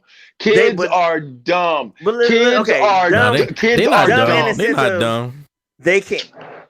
They do not have the ability to learn. They have the ability. Who here is a parent? Who here is a parent? Yo, I hate when niggas say that shit. Because parents do nah. Hold up. Finish what you saying, B, and we're gonna touch on what Doug's saying right now. Go ahead. All I'm saying is, Deuce is right. Teaching his baby, you need to get across the street. All right, can I say something? Go ahead, Doug. He's fucking tripping. Listen, how do you like, first and foremost, man, he like the Mike Tomlin of fathers. The standard is the standard. It's like, nigga, she's fucking 4, bro. How do you go from her not being able to cross the street to our society as being weak as a whole? That was like, a weird jump. Thank you. Yes, you're tripping, bro. Yeah, like, we got a weak ass society. How this little 4-year-old don't know how to get across the goddamn nigga? Do you understand? Just 4 years ago, she was a fetus. Like, nigga, what do you learn in 4 years? I know niggas who are in college for 4 years, nigga, and if still don't learn their fucking major. If you from Baltimore at 4 years old, you know how to cross the street. No, that's a lie. You fucking lie. You crazy. That's a lie. They do not crazy. That's a lie. I'm about to say you crazy. No, they don't know crazy how to because in Baltimore. That's why they just walk in the street. But that's why, because they grow up in the street. Like they grow up in the street. Like there's no grass. Like physically, they grow like up in the fucking street. Like that's where they play at. Cars coming. Them kids don't act like them cars coming. So let me get this straight, Boone. No. Let me make sure I surmise what Boone said properly. They play in the street because there is no grass. There's certain areas of Baltimore, like East Baltimore. You're like you grew like they just grow up in the street. Like there's no delineation. I am not debating the agriculture. There's no delineation between the sidewalk and the asphalt, nigga. Yes, nigga, it's just all one area to them. Nigga, I do not give a damn whether there is grass or not. There is a differentiation between the sidewalk and the street. They're all in every city. There is a differentiation between the sidewalk and the street. One is elevated, the other is not. I'm just telling you how it is in Baltimore. Nigga. I'm just telling you how it is in Baltimore. Nigga. Are you all? I think you're part of this segment now because you're definitely tripping. There is a distinction between a sidewalk and a street. I'm just telling you how it is in Baltimore. Nigga, you know what I'm saying? They don't care. I want you, Boone. I want you to remember this. Take a picture of a place. Take a picture of a place in Baltimore where you cannot hold on. No, Brian be knowing. Am I tripping? Am I tripping? Yes. Take a picture of a place. Am I tripping? Take a picture of a place in Baltimore where the sidewalk and the street are not differentiated, and I will get on here next Sunday and apologize. It's not. I feel like it's across the physical aesthetic. It is the behavior of the people. Take a picture right of there, a place in Baltimore. right there at your house, right by the bridge. I feel like that's all. That's all one thing. Take a picture of a place. I got you next week, Doug. Baltimore. We got you. Yes, where the sidewalk. No, don't make this shit up. Where the sidewalk does not differentiate from the street. I ain't talking about no damn driveways. But you're not really taking into account what I'm saying. It's not the physical aesthetics. It's the way people behave. There's no difference. No. Niggas walk in the middle of the street and look at you like. No, you're conflating the argument.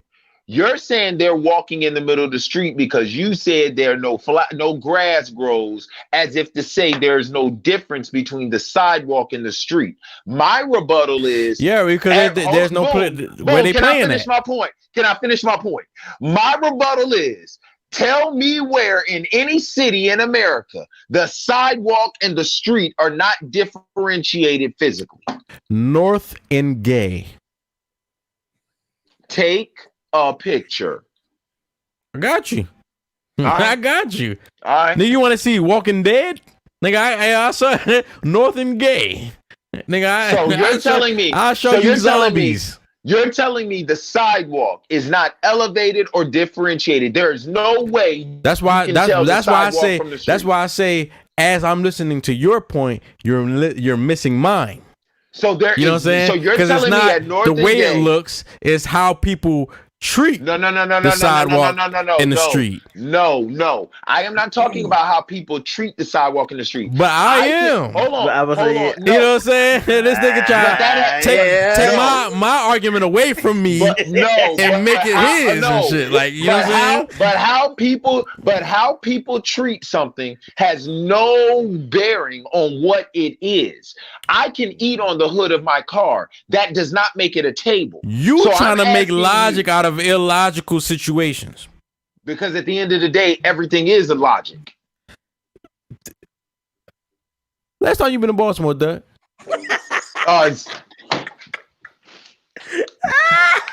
How people treat something. I just want to know. That's what I want to know and shit. That's like if I never came to the DC before and I'm like, I don't believe you telling me stories about dippers and I'm like, I don't believe it. Mm-hmm.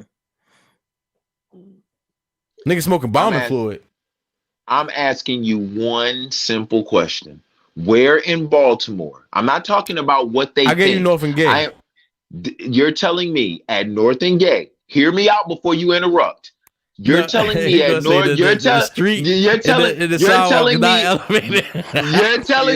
North and Gay. Hold on. Check this out, Doug.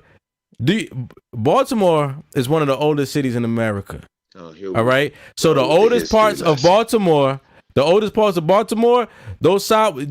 is the sidewalks in the streets. It's not a regulation, nigga. You know what I'm saying? Yeah, it's cobblestone to street. I was just thinking about that now. This is a very old place in America, like old nigga, like Philadelphia. When I say sidewalk, I am not talking about the side of the road where you have gravel and you go off the road. I am talking about a side. I know what you talking about. I know what you talking about, dog. That's what I'm talking about. I know what you're talking about. Are you gonna sit here on this phone and tell me that a city in America has a place where a sidewalk is not differentiated from a street? Yes or no? Hold on. With that's not a good argument. I think you overestimate America. Yeah, you overestimating America. I see your point, though, Doug. I see your point. Biden just released an infrastructure plan. Also, I think it's hilarious because how you commandeer Boone's argument and then make the rules. Yeah, you try to take my argument. You know what I'm saying? Try to take it from me and shit. That's very caucus of you. Hey, look, I learned from the best. He thought I wasn't paying attention. I learned from the best. You know what I'm saying? Boone is talking about people's mental states. I am talking about physical. What street? What sidewalk? Original colors? No. No, I'm saying I forgot what it was. Yes, it was. Yes, it was, bro. Yes, it was. No, I'm saying no. I was asking what would we talk about? Like I feel like we so far off. Yeah, niggas is off for shit. You know what I'm saying? Man. But listen, Nah, happy Mother's Day. Yo, Doug. What did you do for Mother's Day? Nothing. Wait, hold on. You got children, right? Yeah. Do you okay? Like, can I ask you Go real ahead. questions? Right. Go ahead. So, how many children you have? One. Oh, you have one. Goddamn right. All right. Doug said, "Fool me once." Yeah. Goddamn right. Goddamn right. I played Barry White. You were my first, my last, my everything as he was passing through the birth canal. So did you do anything for your child's mother for Mother's Day? Why? She ain't my mama. That's his job, not mine. Wait. You ain't taking the picking up. You need the money. Wait. That's so you said who your son's job or the guy she's with now? Both of them. Wow. We just had WWE tag teams up, right? No. They need to take a picture and be on there. Now let me ask you this question, right? If you shut up, bro. Shut up, Brian. Be knowing. If you didn't have any children, Doug. Yeah. But you was with a woman who had children. Would you feel obligated to do for her on Mother's Day? Am I fucking her? Yes. How long we been together? Yeah, you're probably right. If I'm fucking, yeah. It's the least I can do for her giving me the pussy. Right. So if you feel that way, why is it the other man's job to do for your child's mother? Because the key word, hold on, Brian B. No, because I'm gonna answer this for Boone. Because the key word is giving. See, the woman I'm with is giving me the pussy. The woman that my son's stepfather. I thought you talking about him now. giving. No. The woman that I'm with, the woman I'm with, she's giving me the pussy. The woman that he's with gave me the pussy. There's a difference.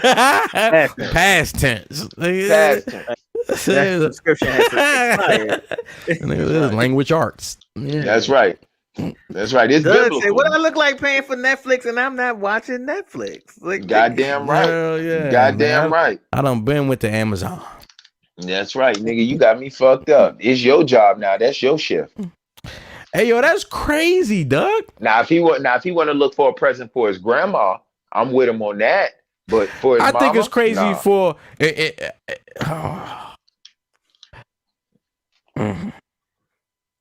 What? That's crazy, Doug. My camera. I think that's crazy, Doug. I think that's crazy. You know what I'm saying?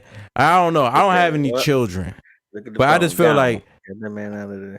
I just he bounced. This nigga, he gonna say some stupid shit to bounce.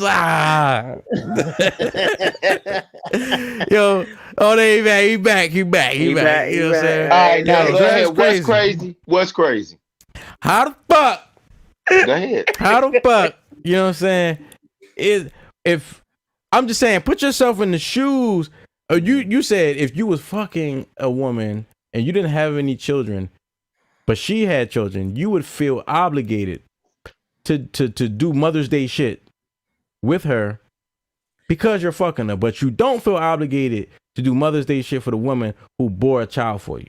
That's right, because I'm not fucking her no more. The child is not important. Let's qualify Mother's Day shit. All right. Are you thinking about out to dinner or lunch or event, or like just sending flowers over there? I'm thinking about anything. I'm thinking about anything that takes my money and my time to give to somebody. Anything. Anything that takes my money or my time to give it to somebody who I gave too much money and too much time to already, which is the reason why this Mother's Day question is even valid. So is fatherhood more about who is there than who gave the seed?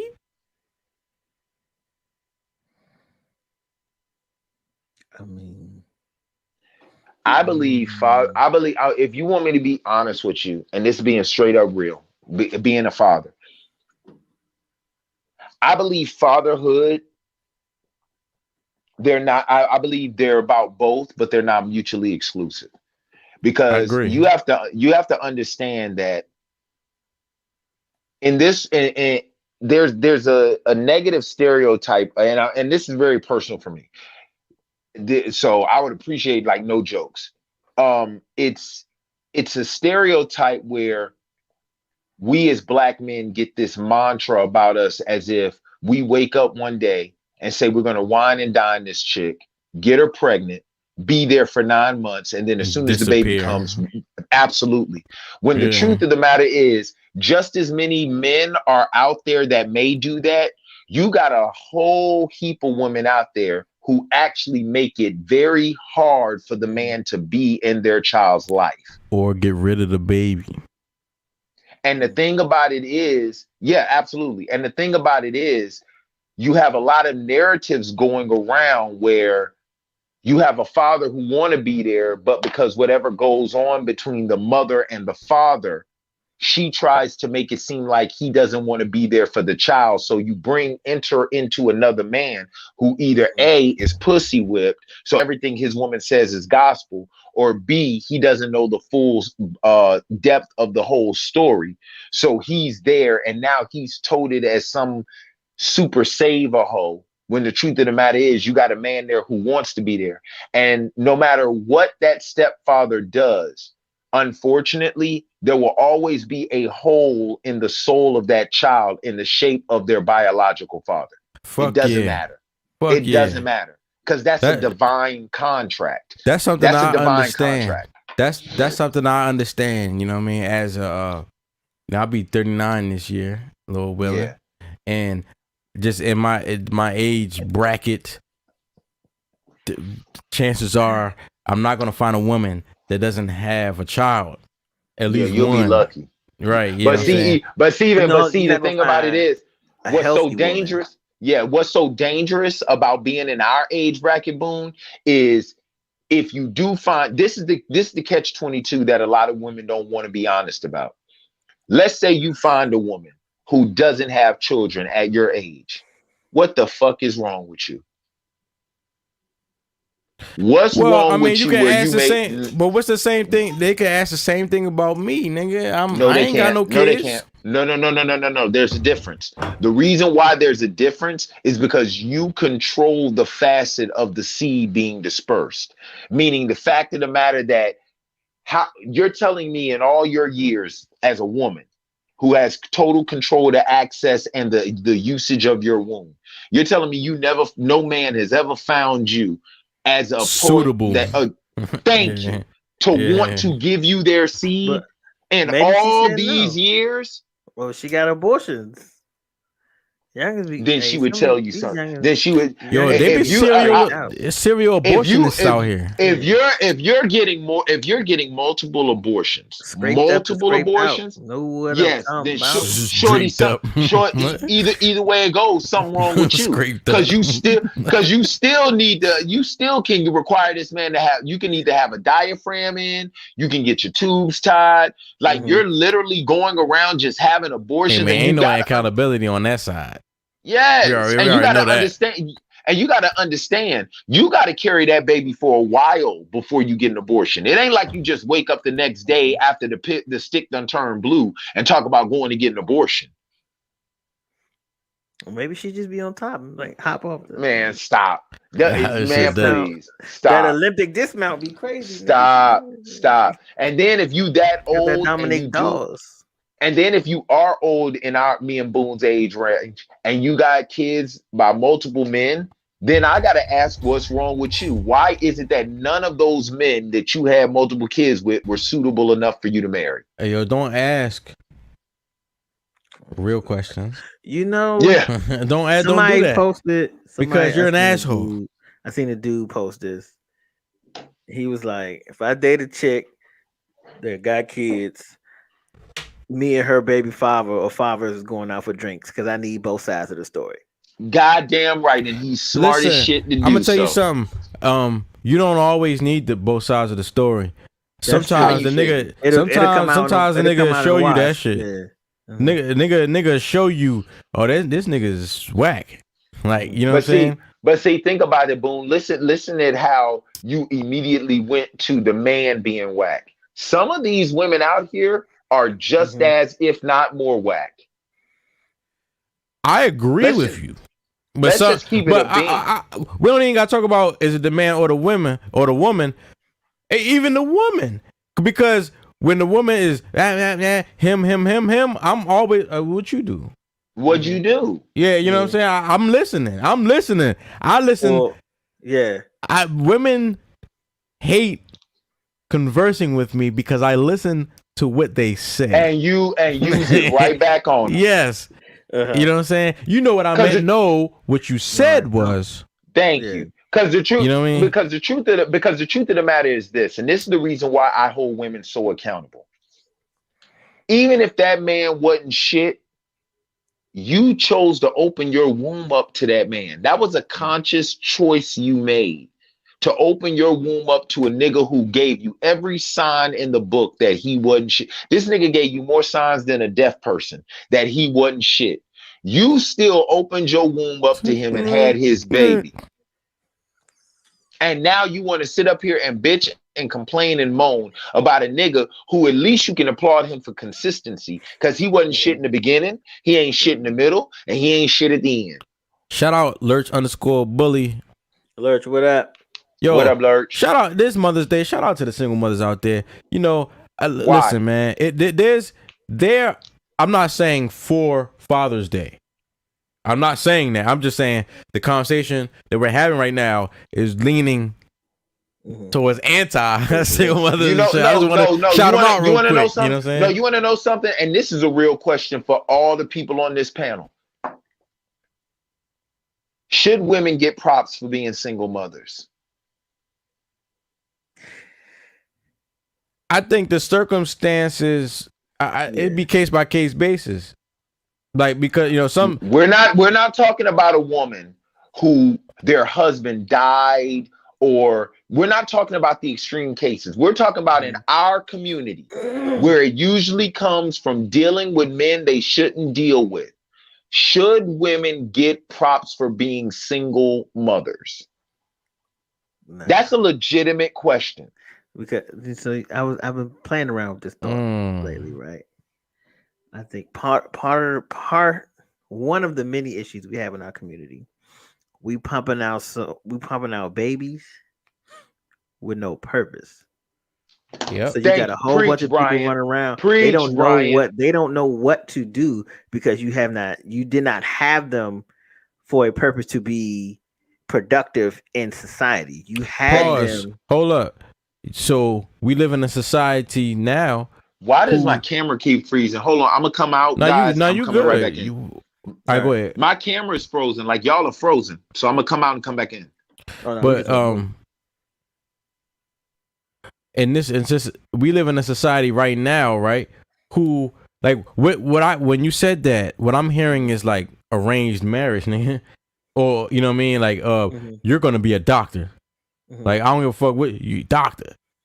You know what I'm saying? And you hear that from like immigrant families and shit. Like, no, you have we've predestined what you're gonna be. You know what I'm saying? And they had them with a purpose, you know what I'm saying? Yeah. But they, you know, if they were still in their Eastern world, they would just have to do that shit. Coming over here to America, they're like, yo, you know, they're infringing upon my creativity.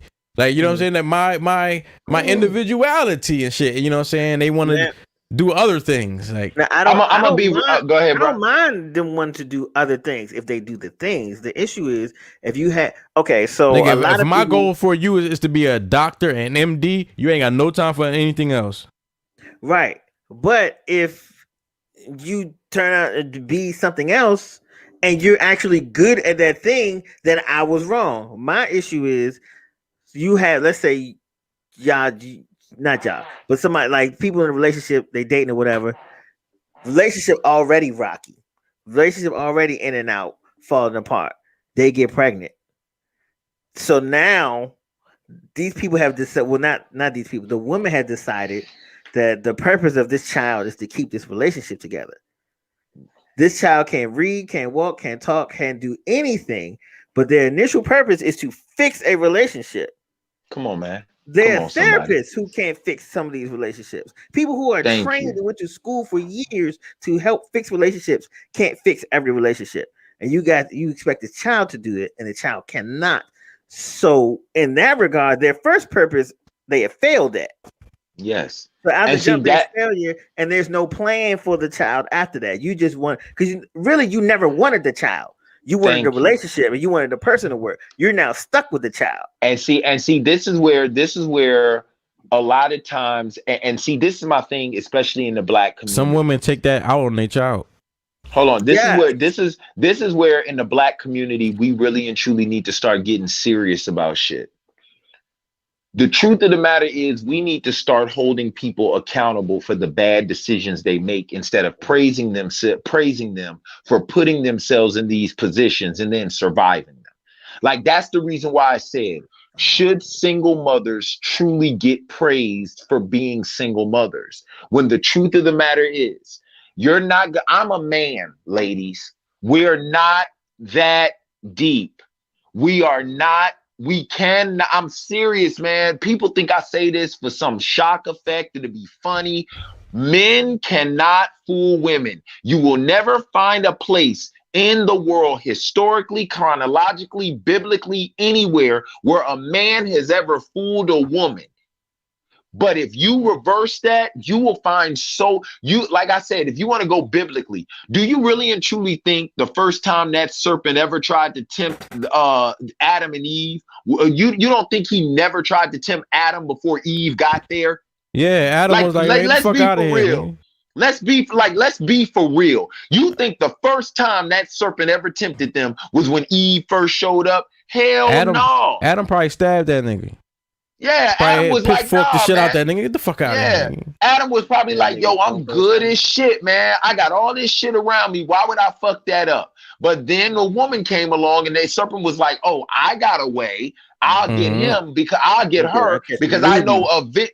Yes, because I know eventually he is going to go and capitulate to what she wants. And my thing is this, ladies, how is it that y'all can always tell when we're lying when we're in a relationship, but y'all can't tell we perpetrating in the beginning?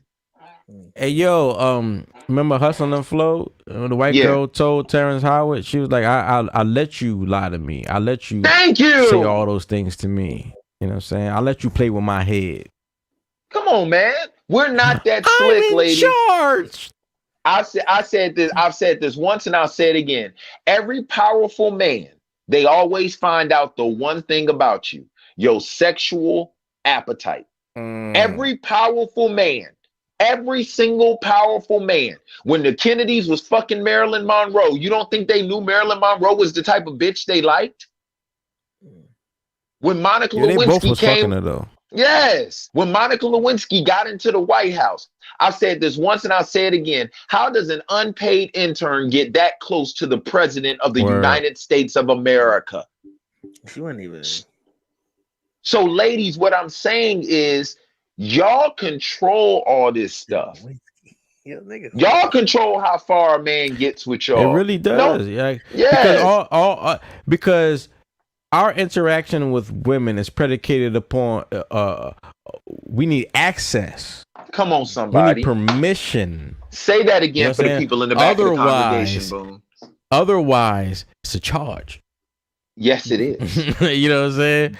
You have never seen a man ever take a woman to court for rape, especially if she look good. Nigga, we won't even take a woman to court for rape if she ugly because we too embarrassed that her picture gonna get in the paper next to ours. Man, and we like this. They sexually harass me. We going to court.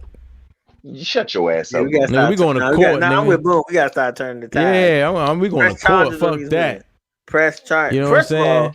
She too, nigga. You need to call the police before she called the police. The first voice on the recording.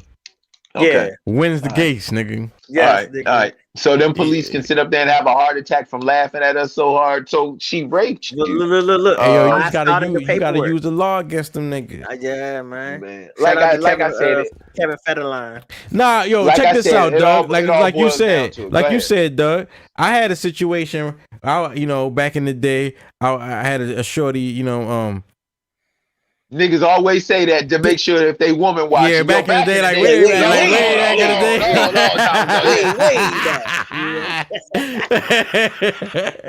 Nigga, you know what I'm saying? My youth. Yeah. You know what I'm saying?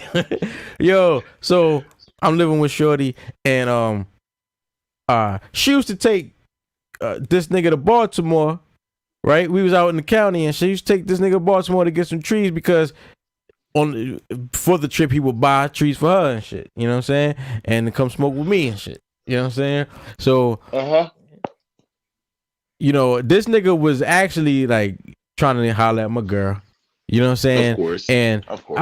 It was on some 10 o'clock shit, and she had a son. The son was like damn 2 years old and shit. 10 o'clock at night, she on some wait here with him while I go with him to Baltimore get some tree. I like, the fuck? No. Wait a minute. She wait, Boone. Let me get this straight. She asked you to wait with her 2-year-old son while she went across county lines with another nigga. I would have said yes. I would have told her yes. Then I would have left her son in that house. Nigga, that's child endangerment, nigga. I'd have left her in that house. Called DSS and said she a badass mother. Doug is sick, bro. You fucking with the right one today, bitch. We might be beefing right now. I ain't trying to get you jammed up. That's not even my character. Hey, nigga, that's my character. You fucking with the right one today, bitch. I'm not trying to get a woman jacked up like that. On top of that, I'd have made it seem like it was a drug operation. She went across county lines to meet her plug. She coming back with something. Yo, so I was like, nah, fuck that. You know what I'm saying? And so she told this nigga nah, and this nigga still came. This nigga was drunk as shit. Came to the door anyway, knocking, banging at the door and shit. So I go to the fuck. You know what I'm saying? I know the nigga. I used to chill with the nigga and all that shit. All the time I'm fucking shorty and we don't know each other no more. Like, you know what I'm saying? And why is it Boone always finds himself in the most fucked up positions with women? You was about to get fucked up on behalf of one chick who couldn't shut up. But yeah, he's now like, you gotta, Yo, let me tell you something. Doug's memory. Yeah. But anyway, you know what I'm saying? But sure, so long story short, we didn't even get the fight, you know what I'm saying? Somebody called the cops. You know what I'm saying? The cops show up and it's a short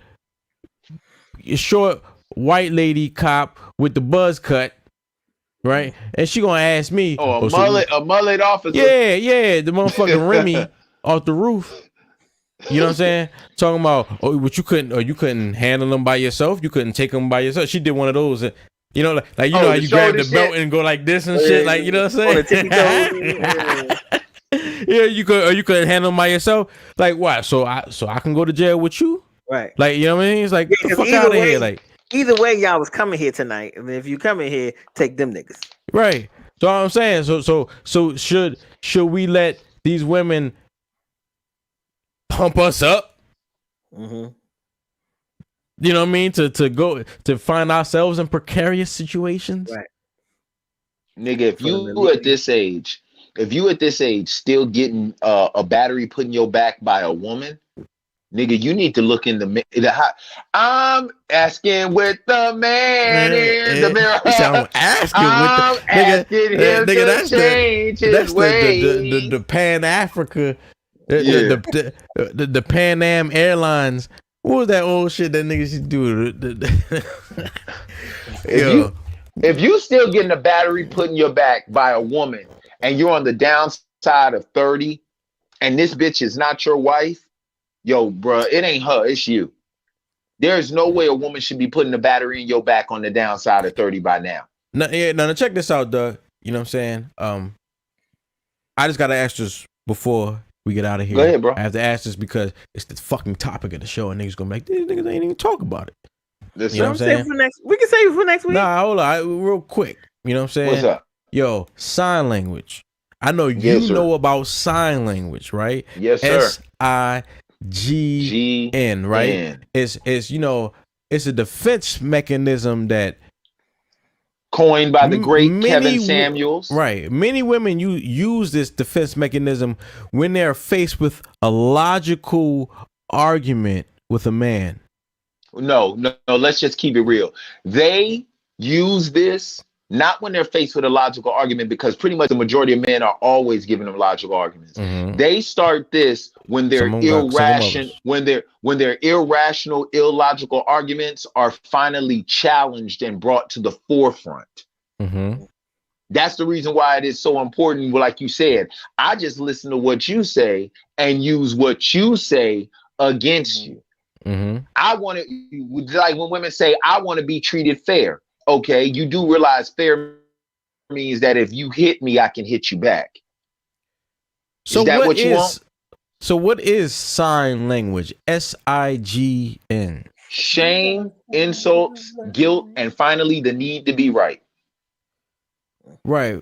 So so this young once lady, again, shout out to the Godfather Kevin Samuels. That's his, not mine. That's his. Yo, this young lady, you know, on social media, she posted this shit like, yo, somebody else posted, nobody should get a plate in the house before the man do. You know what I'm saying? And she reposted that on some, oh, here y'all go with that goofy shit. Y'all goofy. You know what I'm saying? And her whole timeline was crazy. It's talking about, yo, you crazy as a grown ass man thinking you should get food before the children. And she just started, you know, straight up belittling niggas. You know what I'm saying? Trying to make niggas feel guilty for being a man and wanting to you know, thinking that a man should be served before the child and shit. You know what I'm saying? Insulting niggas. You know what I'm saying? And then, like, it was just all cemented by the fact that she just needed to be right about it all. Shame, insults, guilt, and the need to be right. Was I talking to y'all? I wasn't talking to y'all. I was talking to somebody else. And we were talking about relationships and marriage. We were talking about divorce and how, you know, and kids in divorce, and how when people like, if you gotta choose between your spouse and your kids, like, who do you choose? I'm like, my spouse. Like, every time, my spouse. I like, that's the person that I married. Your kids are not flesh of your flesh, bone of your bone. Your spouse is flesh of your flesh, bone of your bone. But the problem is when people say choose between spouse and kids, they make it seem like it's a huge gap like between how I'm gonna treat my spouse and how I'm gonna treat my kids. Yeah, like if you feed the man first, the kids gotta wait a few more hours. Yeah, like, until he's finished to get the scraps and shit. Like, you know what I'm saying? That's not it. And he did it before all right, y'all. But the question I asked when we was having that conversation was, because people be so quick to jump to make sure the kids this, the kids that, and the kids the third thing. And I was like, but y'all relationships are falling apart. And I said, how many kids got better because of a divorce?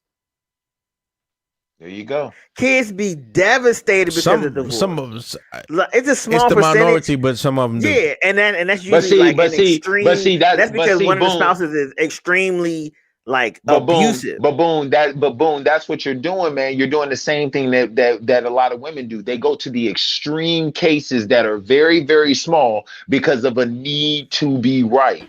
The truth of the matter is there is no kid that has ever said, you know what? My parents went from being in the same house and a 2-income household, and me seeing what it's like to be in a proper, stable household, to being in a broken home where I go visit one parent one weekend and another parent another weekend, and now that 2-income household is turned into a 1-income household, and all of a sudden I'm better.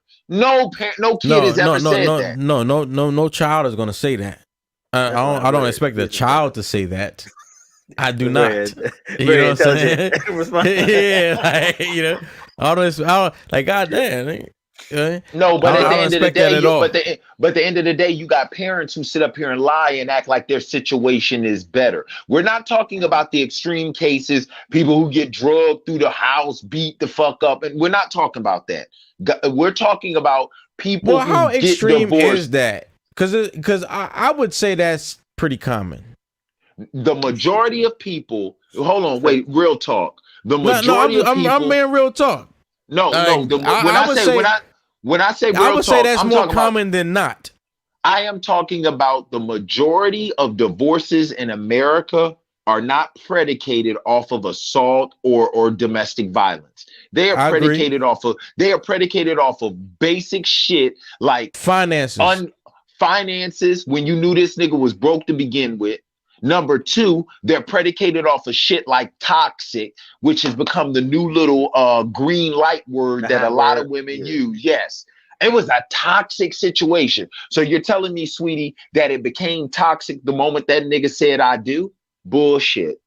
Or it goes back to the age-old adage of irreconcilable differences. Okay, so why do women we gotta get back to it. And ladies, the reason why we're focusing on you is because 80% of divorces in America are filed by women. Unfortunately, that's just the way your counterparts are. But we gotta get back to it. We gotta get back to why is it? Where is the breakdown in communication between men and women? Whereas you can make a logical argument to a woman and challenge their argument in a sound fashion, right? However, you know, but the immediate response is to that's little dick energy. Have you? Let me ask you a question. You know what I'm saying? Have you ever been dealing with somebody who, all right, they'll be mad, angry, and then once they calm down, they'll be like, man, I don't know what got into me. I knew I should have stopped, but I just kept going and kept going and kept going. It's the same thing with women. Her name was the truth of the matter is whenever you're led by emotion, rationale is thrown out of the window. And that's the reason why a lot of because the one thing about men is we accept that women are different. Women don't accept that men are different. They think that men are supposed to capitulate and understand where they're coming from at all times. And that's because that's the way the world has gone. Think about this, man. Think about this. And this is just being straight up. How many women can get away with shit that men can't get away with? Hey, yo, niggas is once this transgender sports shit passes a wrap. How many things? Now, name something a man can get away with that a woman can't get away with. Don't worry, I'll wait. There isn't anything, because you know the first thing I thought it was like grab her by the pussy, but if a woman said grab her by the pussy, it'd just be a pussy grabbed. Come on, man. A woman could walk up to a man. Come on, man. How many times have you been in a public setting at work?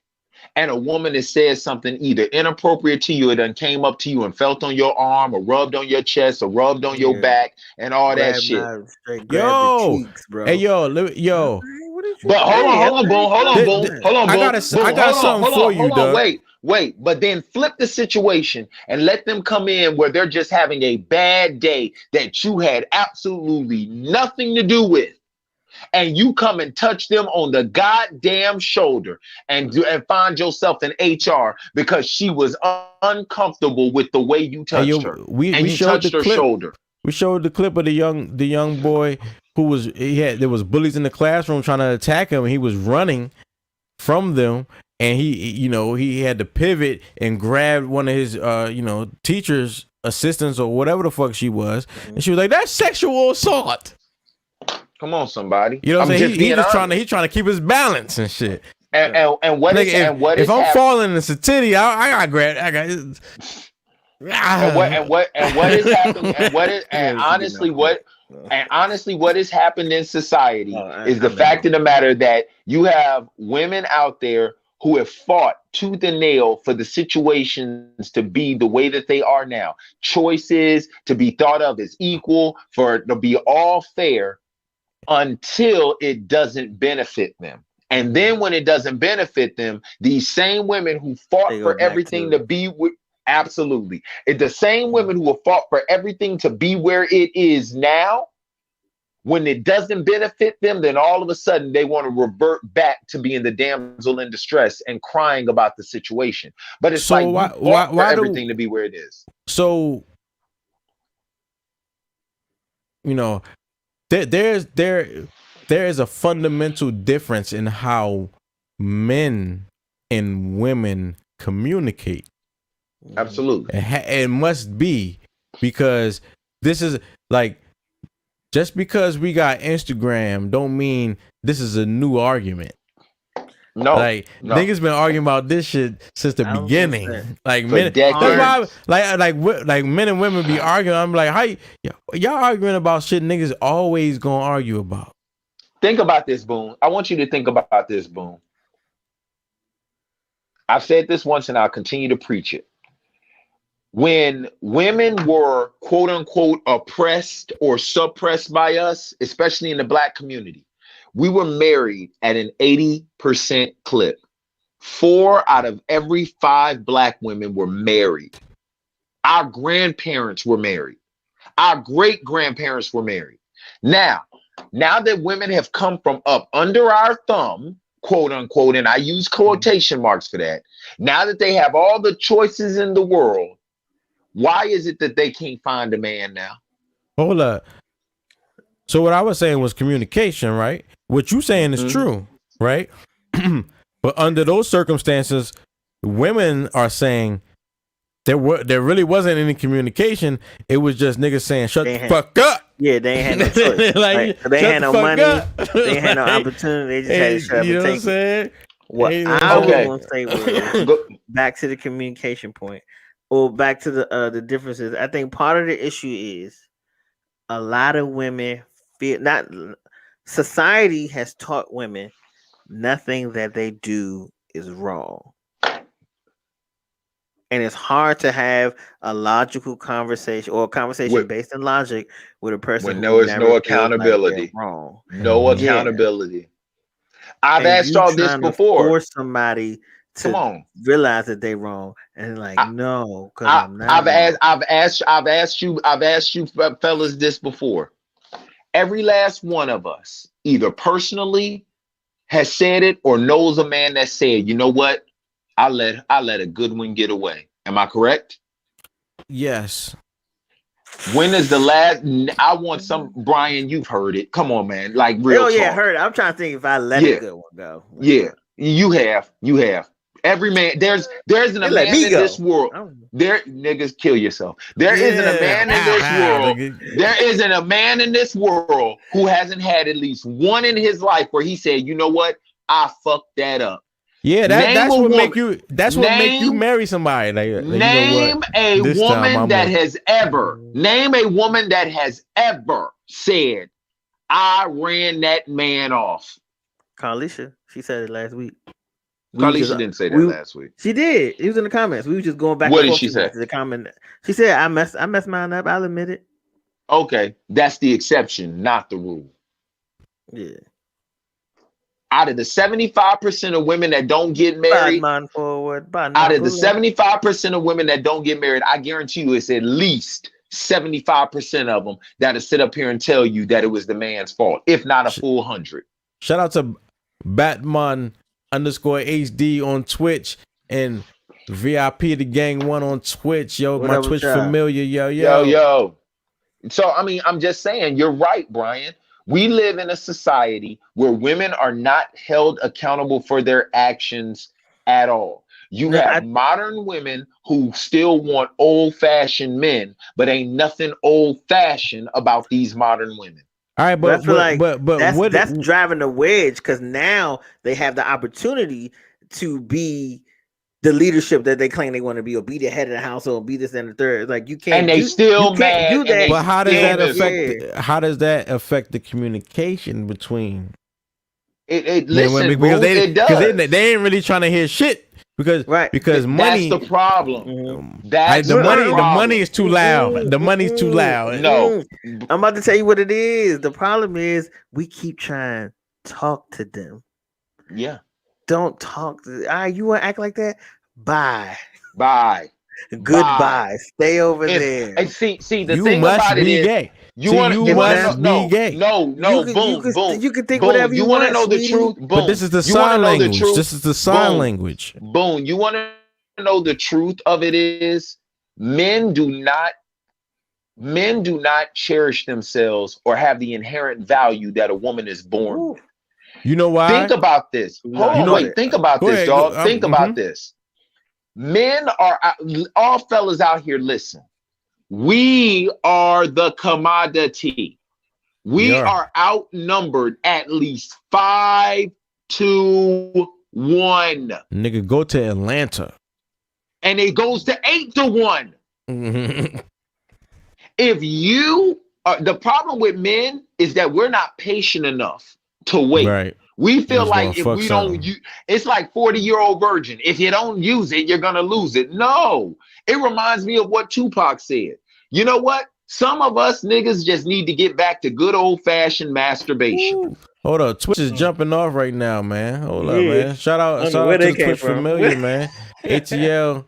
Oh shit! Somebody asked you if you were single, Doug. Oh, they looking for you, Doug. Doug, are you single? Listen, the fact of the matter is this: men out here need to get back to good old fashioned masturbation. Because the truth they raiding us, yo. We getting raided. A Twitch raid is happening right now. That means a whole bunch of people is jumping in.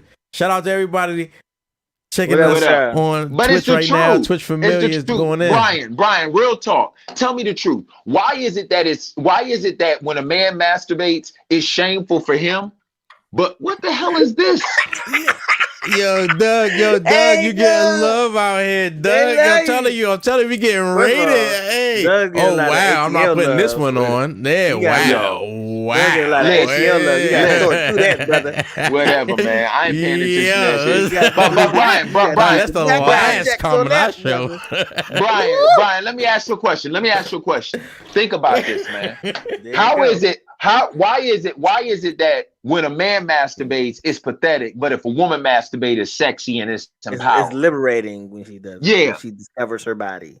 If I'm telling you the truth of the matter is, the fact is, men have given the power that we have away because we're not patient enough. Women will come up to you if you're just patient enough. That's true. There ain't never gonna be no shortage of women in this world. Are you kidding me? But the problem is, go out. Go ahead. No, but the problem is 50 Cent said, "You hustling backwards as you chasing the bitch. Chase the paper. They come with." Come on, man. Yes. Have you ever seen I Think I Love My Wife with Chris Rock in it? Yeah, I like that movie. That was a good movie. That white dude who owned that company had the G'est line I've ever heard. More than any pimp, more than any player. That man said, "You'll lose money chasing women. You'll never lose women chasing money." Game, set, match. Game, set, match. You'll never lose. Hey, yo, this shit is crazy. But shout out to Twitch right now. They raiding us, yo. Shout out to the Twitch familiar, man. Come on, man. You will never lose money. You will never lose women chasing money, bro. And that's the problem with men. The problem with us, man, as a whole, is we too impatient. We gotta chase every single woman. Sometimes it's okay to turn a chick down. But Doug, my question is, why do women feel the need to communicate to us in this fashion? Bro, I've answered. We both have answered the question. Because why is that? And where do you think they learn it from? They learning from their mamas. Because their mamas was hurt. Their mamas was hurt pain. too. It's just recycled pain. It's like I told you earlier. Women get mad because of they get mad because of the situations they put themselves in. And if you don't praise them, understand this, man. And this gonna ruffle some feathers, but I really don't care. Mm-hmm. Not black women, black women are the only women who get praised for the very positions that they put themselves in. Period. That's the reason why I asked the question. Should a single mother really get praised for being a single mother? Man. Come on, I mean, let's be for real. They shouldn't. And listen, I love my mother, and I'm coming from a single mother. I look at it like this. I don't understand. Why should I never understood you? how niggas. I never understood how dudes just bust nuts randomly, and like just skeeting somebody they don't even know. Right. Or, but what? Hold on, wait a minute. No intentions of being wait with. Wait a minute. Wait a minute, Boone. I never understood that shit. Like I don't do that. Wait a minute, Boone. You know what I'm saying? Wait a minute, Boone. I got to give pushback on that, brother, because you're once again blaming us for something that a woman has control over. I can't bust a nut. Hold on, wait. No, I'm not. She has control over. She has control over having the baby. I have control over getting her pregnant. No, you don't. If she allows me into her, thank you. You know what I'm saying? I have control over whether like I can put on a condom. I can pull out. You know what I'm saying? I can turn her down. My question is I just don't understand. I don't understand how men do that. Like a random nut, to me that nut is precious. To me, that nut is like an anchor. Like I gotta live with this bitch forever. Boom. Let me answer the question. You cannot bust a nut in any female and impregnate her without her allowing her womb to be accessed by you. There is nothing you can say. That's not. That's not what Boone is saying. Is why do you do it? Yes, you have permission. But why? Because she allows it. Shout out to Twitch. Nah, but you know, but you as a man know that it's a whole bunch of foolishness is gonna come with it. Doesn't matter. So why it should matter. It should, but absolutely should matter, Brian. Because you as the man are now making the decision with your future by letting off in this woman. It does, Brian. It you should throwing matter. your future up in the air by letting off in this woman, and Boone is saying, why are you doing that? Because she allows it. No, forget her. It's my life at this point. You can't. It's me. It's mine. I gotta take this L. I gotta go to court. I ain't trying to be now. I'm not trying to be attached. And let's, like we've been saying all night, we know how hypocritical they can be. Why would I allow a hypocritical person to have control over my life the way that they do? No, that's what Boone is saying. Like, why put myself in that predicament? Understood. But at the end of the day, no nut can be shot in a woman unconfiscated without her. That's what I'm saying. Inadvertently, brothers. Yo, we can't we gotta be ânem-pə-thētic to the men too, nigga. No, like we can't men you can't be out here shooting random shots, yo. Listen, at the end of the day, what y'all are inadvertently doing is trying to make it about the man in that sense. No, I'm not. No, I'm not. Right. How you even know what I'm going to say? Because you will never let me get a statement out. Go ahead. Thank you. Like, goddamn. Go ahead, yo. What I am telling you is the only way a man will randomly bust inside of a woman is because she allows it. Women have control over sex, period. It does not matter what aspect you talk about. Women have control over sex, period. Yes. If this motherfucker comes to you talking about I can pull out and bitch, you believe him, then you're stupid. Period. It does not matter how random the shot he wants to take in you. If you do not want to be attached to this nigga, because the bottom line is there's a reason why they say mama's baby, daddy's maybe. Because that nigga can shoot a shot in you and bounce, and that's it. I thought it was because period. No, I understand what you're saying, you know, that she can make you put on the condom or not have sex. She, you know what I mean? Like she has control. She can give you military action. And she can tell you left, right, hump, nigga. You know what I'm saying? Because she's giving you access to this. Right.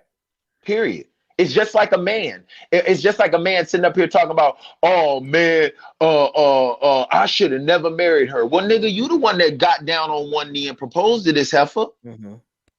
You did that. So don't blame this bitch for being Cruella de Vil once she becomes your wife. Yeah, that shit crazy. All I'm saying is this: when it comes down to it, when people say something like that scares men. There is a genesis to everything. There is a beginning to everything. You cannot. This man did not bust inside of you without you giving him the green. Like John Legend said, "Give me the green light." Right. I don't care. All right, so look, think about it from this perspective, the Mr. Perspective. Okay. Think about this. All right. Shout out, you Revolt TV and Diddy. Yeah, you can go to the drug man and buy crack. Why are you buying crack? Yes, the crack is available. You can't get it. If he say no, you ain't getting no crack today. You ain't getting no crack today. Well, me and Boone are asking is why are you buying crack? You know the ramifications of smoking crack. The only time I'm gonna ask you why you buying crack is the first time. Anytime after that, I know why you're buying crack. It's because you smoked crack before. Mm-hmm. So like nothing else matters after that. Thank you. Like thank you. But that's what Boone is saying. Like, yeah, she gave you permission to let off in her. Well, why you just because you had permission to do something? Why are you doing it? Because you know it's not beneficial to you. Have you ever done anything in your life that you knew wasn't beneficial, but you did it because you could? You saying the pussy is that strong? What I am saying is, first of all, right, hold up, because you said this earlier. You said like a woman that's in her 30s with no child, people are looking at her like, what's wrong with her? Somebody, you know what I'm saying? Looking at her like but do like myself, or not so much what's wrong with her, because that has a negative connotation. But you should be quizzical about it, like, yo, shorty, you 36, 37 years old. But they feel the same thing about us. I don't think so. And the reason why, I'm just telling you, I don't have any children. They feel like, why you ain't got no why? You want to know the difference between us. Why a man would look at a woman differently for not having kids at a certain standpoint as opposed to a man is because it's in a woman's nature to multiply. It's in a woman's nature to be a nurturer. Mm. It is not like that for a man. Men stick and move. We're conquerors. That's what that is. That's what I'm saying. I be hold on. I feel like it's a flawed argument because we can impregnate women faster than they can pop babies out. I can get 5 women pregnant tomorrow. A woman cannot pop out 5 babies tomorrow unless she's pregnant with 5 kids. Understood. Now let me rebut. Let me rebut. You're absolutely correct from a physiological you're absolutely correct from a physiological standpoint. I'm not talking physiologically. I'm talking mentally and emotionally.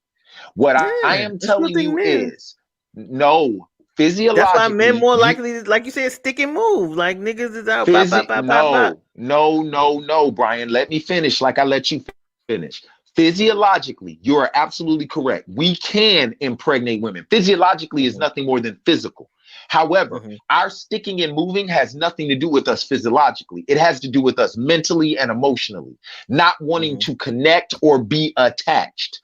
With a woman, a woman wants to be attached and wants to be connected. They want to be connected to a bigger source. Woman, the sole purpose of the word woman means out of man, which means she wants to be connected to a man. Right. Men don't really want to be connected to women like that.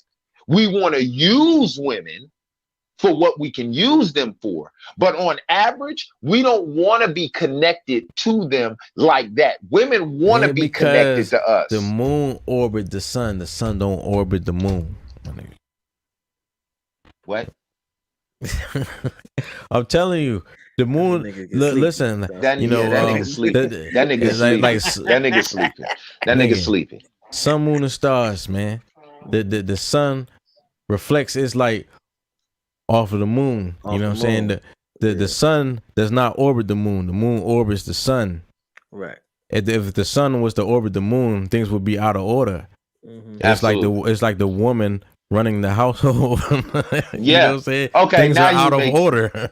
So that's what I'm trying to tell you, boo. That's the reason why I said, Brian, your argument is very valid from a physiological standpoint, but from a mental and emotional standpoint, it's totally and completely different, because women want to be connected. For a woman to make it all the way to the age of 39 or 40 and you have no kids and you're not married, it would be something totally different if you were gay or you were married and you and your husband decided not to have children. But for you to make it all the way to the age of 40 and you're not married with no children at all, I gotta look at you.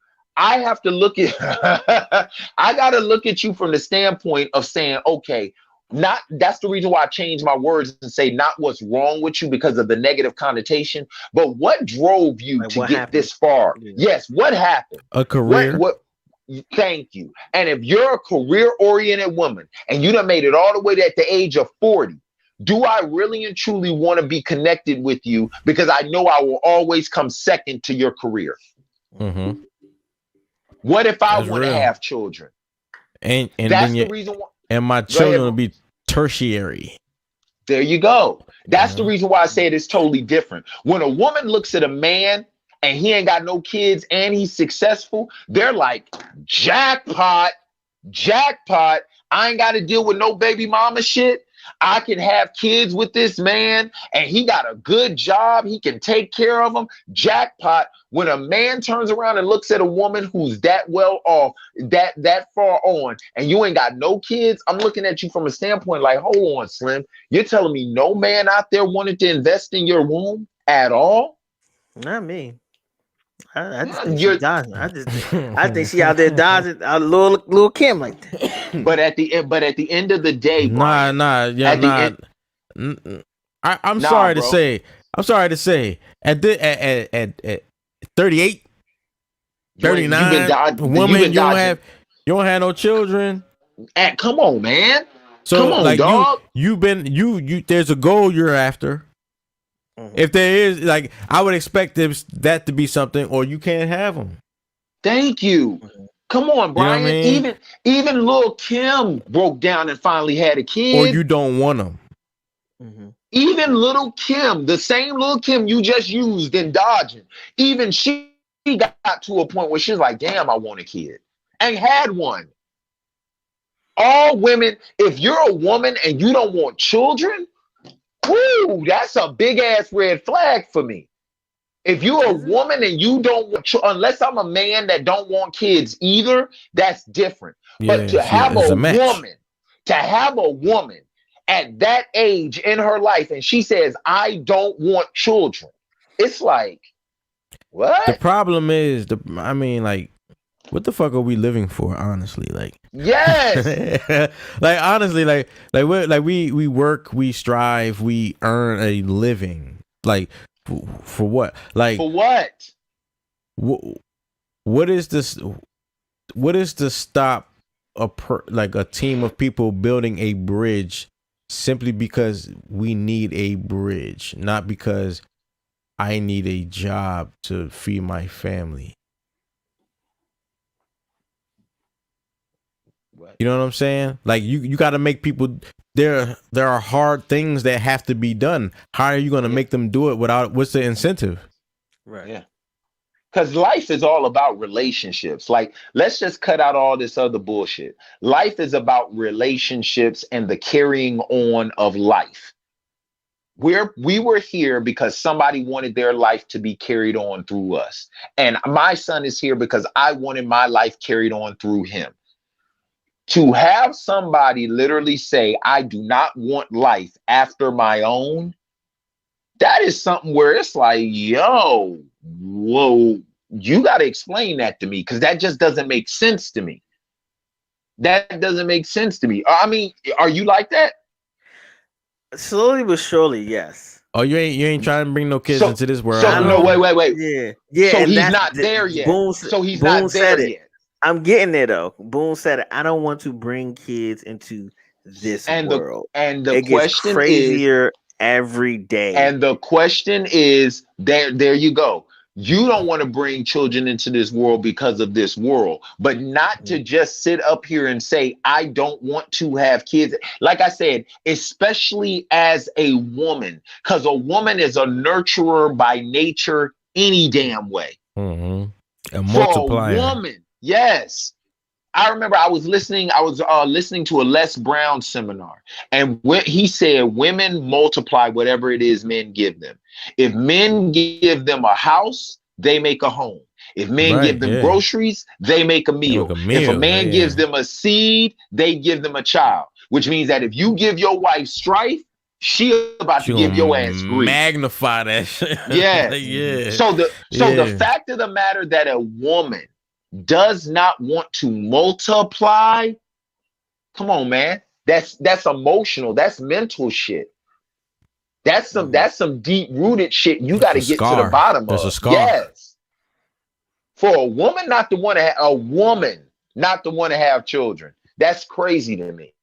For a woman to make it as old as me and Boone, and you have no kids and no man, that's even more crazy to me. You old. Don't put the old on me. Nigga, you old. That's all I'm saying, man. I'm not pushing back on your point about the pregnancy and us impregnating them. What I'm talking about is accountability all around. Yeah, I'm talking about from a mental, emotional standpoint. You don't think that's weird at all, Brian, that a woman at the age of 35 plus have no kids whatsoever, nor wants any, and she has no man? Kids is trash. I agree. And I ain't find that out until I had one.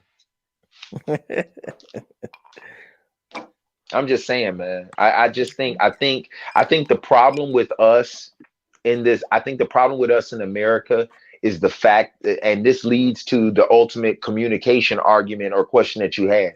I think the fact in America, the thing that has come is we've all forgotten our roles and we're trying to make shit equal, and it's not equal. It was never meant to be equal, and it shouldn't be equal. Women are not equal to men. Children are not equal to their parents. We're not equal, and that's okay. I think that's where we've lost it. I think this fight for equality has have us lost our morals and lost our roles. Because the problem is people blurring the lines of equality. Like, men and women are equal in terms of importance. You are both important to this, to a relationship. Mm-hmm. Oh, absolutely. But they try to find equality in like duties. Yes, and it's not like that. And it's like you weren't designed like, and I think men understand it a little better because men are more likely to play sports. But the understanding is being lost because who are they being raised by? Right. That's a good point. Very good point, Boone. In a sport, everybody on the football team is important. All 53. But the lineman cannot do what the quarterback is doing. The running back cannot do what the defensive end is doing. The punt returner cannot do what the tight end is doing.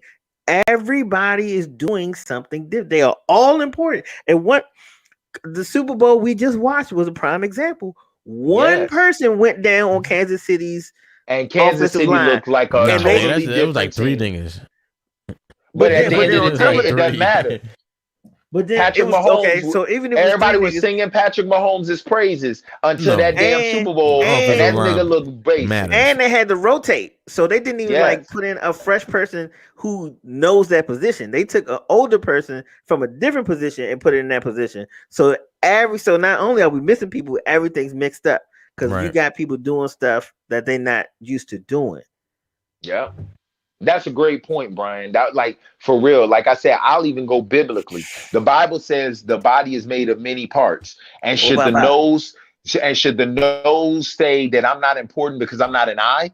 No, you are important, but your role is different. Mm-hmm. And I think, and I honestly believe that the roles and the lines have been so blurred. That is what's leading to the community. Because think about this. Back in the day, of the days of our grandparents, true grandparents. I ain't talking about the 45-year-old grandparents we got now.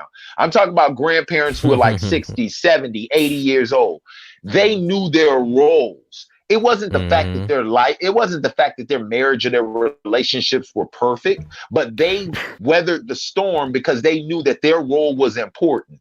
They knew that at the end of the day, I gotta hold down my end of the bargain, so he can hold down his. There was a they had no dating apps. It was a great speaker who once said, "Know your role and shut your mouth."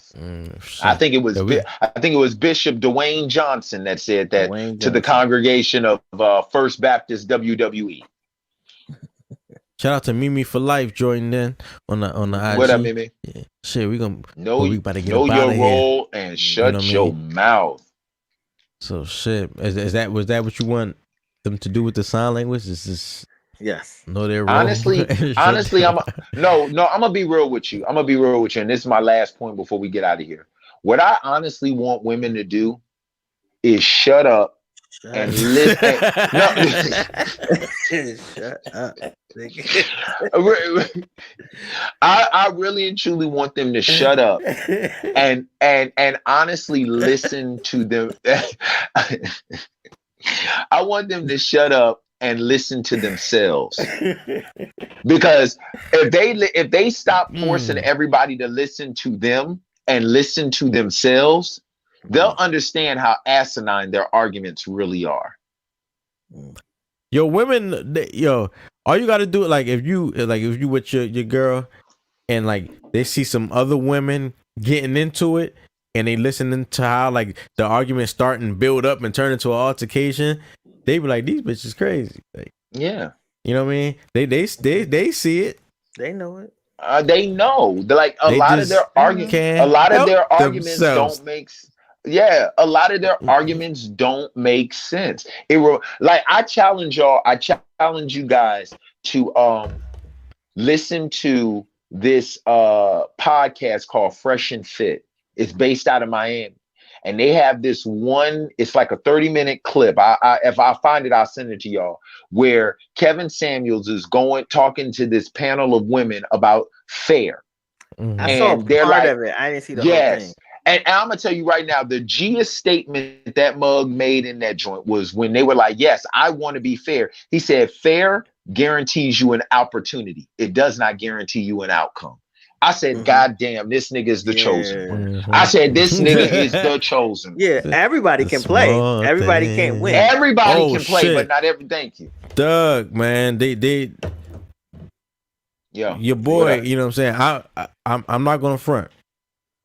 I am a proponent of Kevin Samuels, his ideology, and his whole platform. Like that shit is dope, in my opinion. What you about to slap me upside the head with, Boone?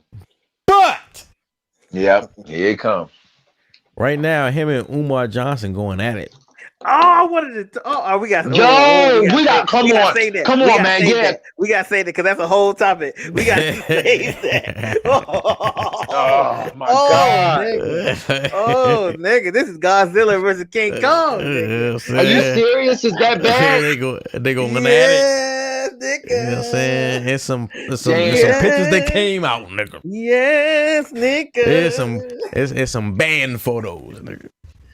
What, on Kevin Samuels? Niggas He look like a band nigga. And niggas was tooting the horn. Oh man, not the Godfather. Hey yo, this nigga is fairy godfather. Oh man, not the Godfather. You say you're fairy godfather. It was wrong with saying that. You know what I'm saying? Fairy godmother is fairy godfather. Got a wand. You know what I'm saying? Equality. So Umar Johnson going at him, boy. Umar. Hey yo, but yo, this is Magneto and Professor fucking X. Yes. No, this is Kevin Samuels and Umar Johnson. This is two niggas being niggas. Yeah, pretty much. This shit, boy.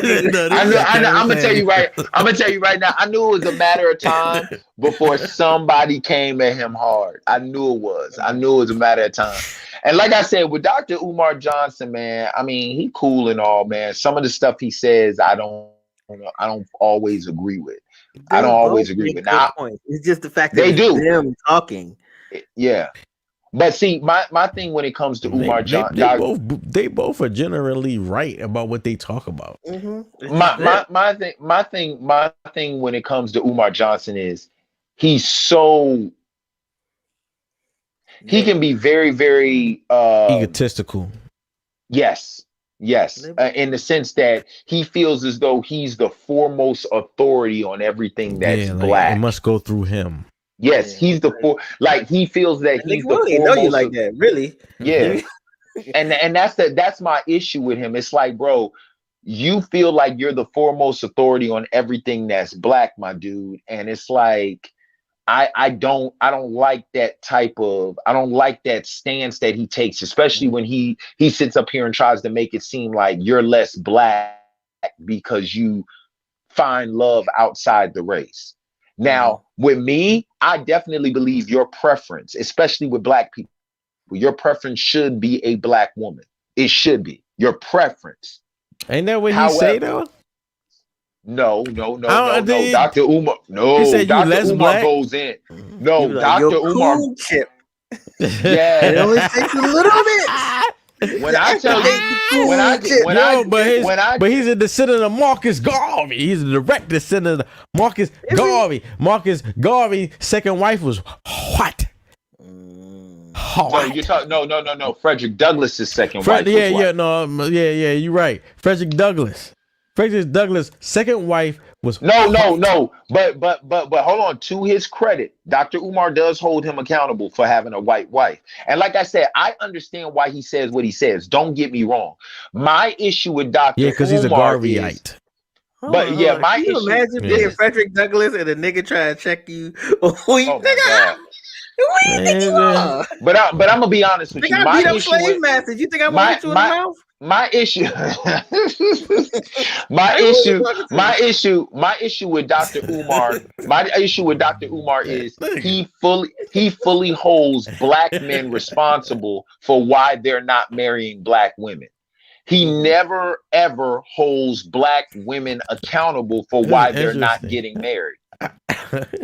They are the counterpoint to each other. They really are. They really truly are.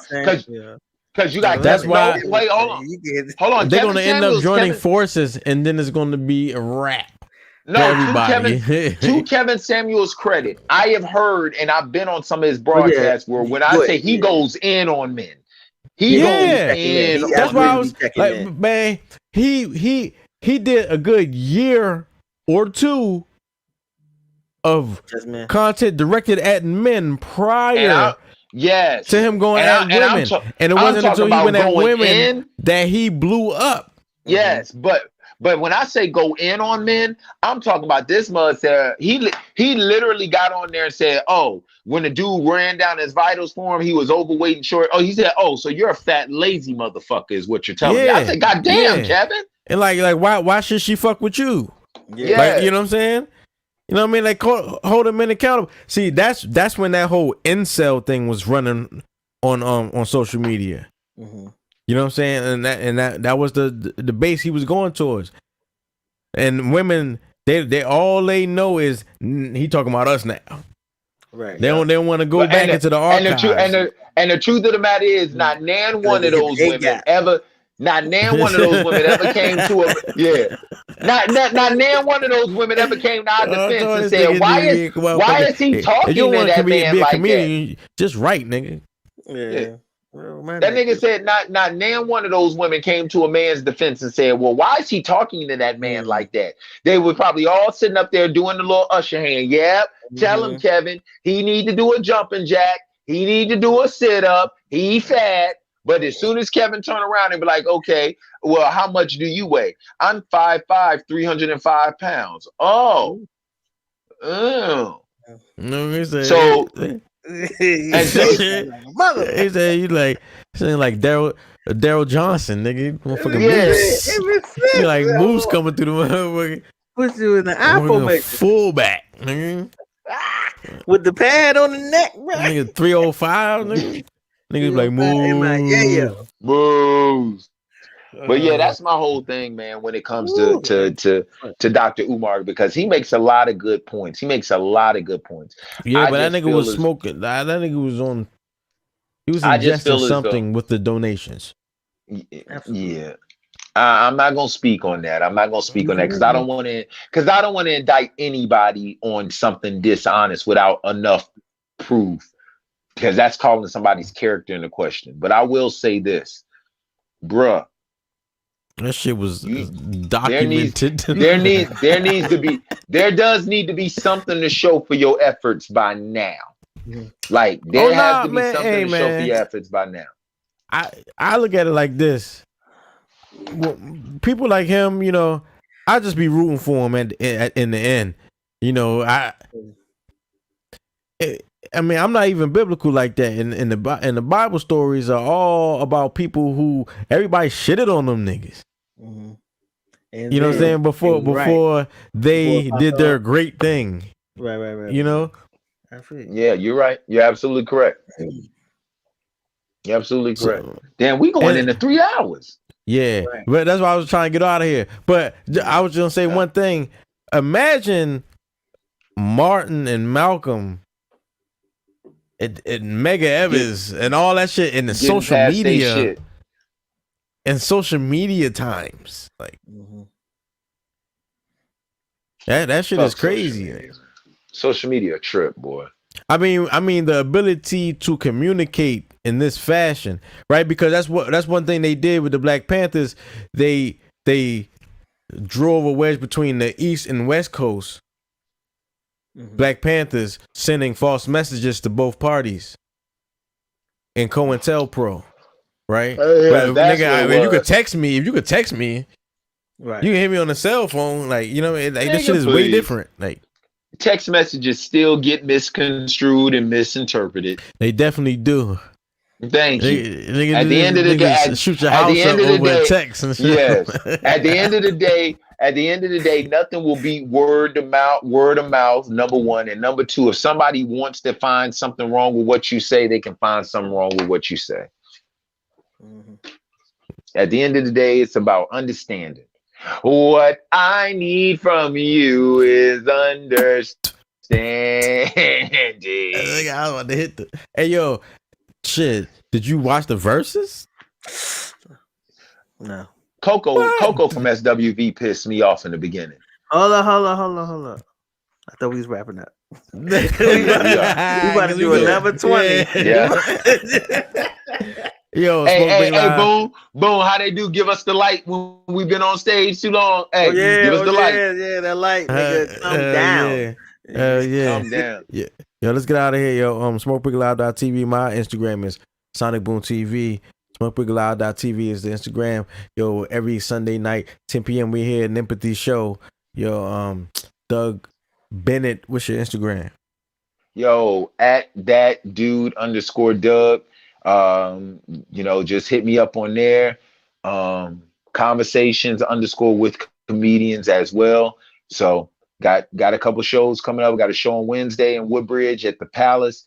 Got a show on Friday at the Electric Palm in Occoquan, Virginia, and then doing a private birthday show on Saturday for a couple that's been married for 41 years. One's a Baptist and the other's a Jehovah's Witness. So I'm going to hell. So nigga, you don't come above the Mason-Dixon line. I wouldn't mind coming. I come above the one on Saturdays in Maryland. I come above the Mason-Dixon. We still below. All right. I come above the Mason-Dixon. Brian B. No. Bam, there you go. Follow me on the IG, Brian B. Noah. Oh, he actually got that up, not the Cash App. Okay. Yeah. They can still follow me on the Cash App. On the Cash, follow me on the Cash App. I'm almost glad I didn't have it up because the way they was wilding in the chat earlier.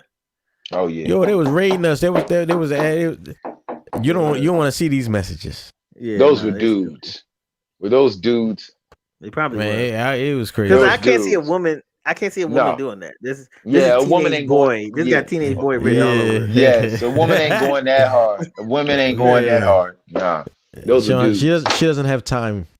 That's the reason. Yeah, she ain't got time. She too busy. She too busy curving the nigga. She too busy curving the niggas she should be with to accept the ones she shouldn't to complain about them later. Leave them alone. Let them be. Are they better than us? Trash. Trash. Just leave them alone. Trash. Let them be lonely. Yo. Smoke break. We out of here. We out. All right. Peace.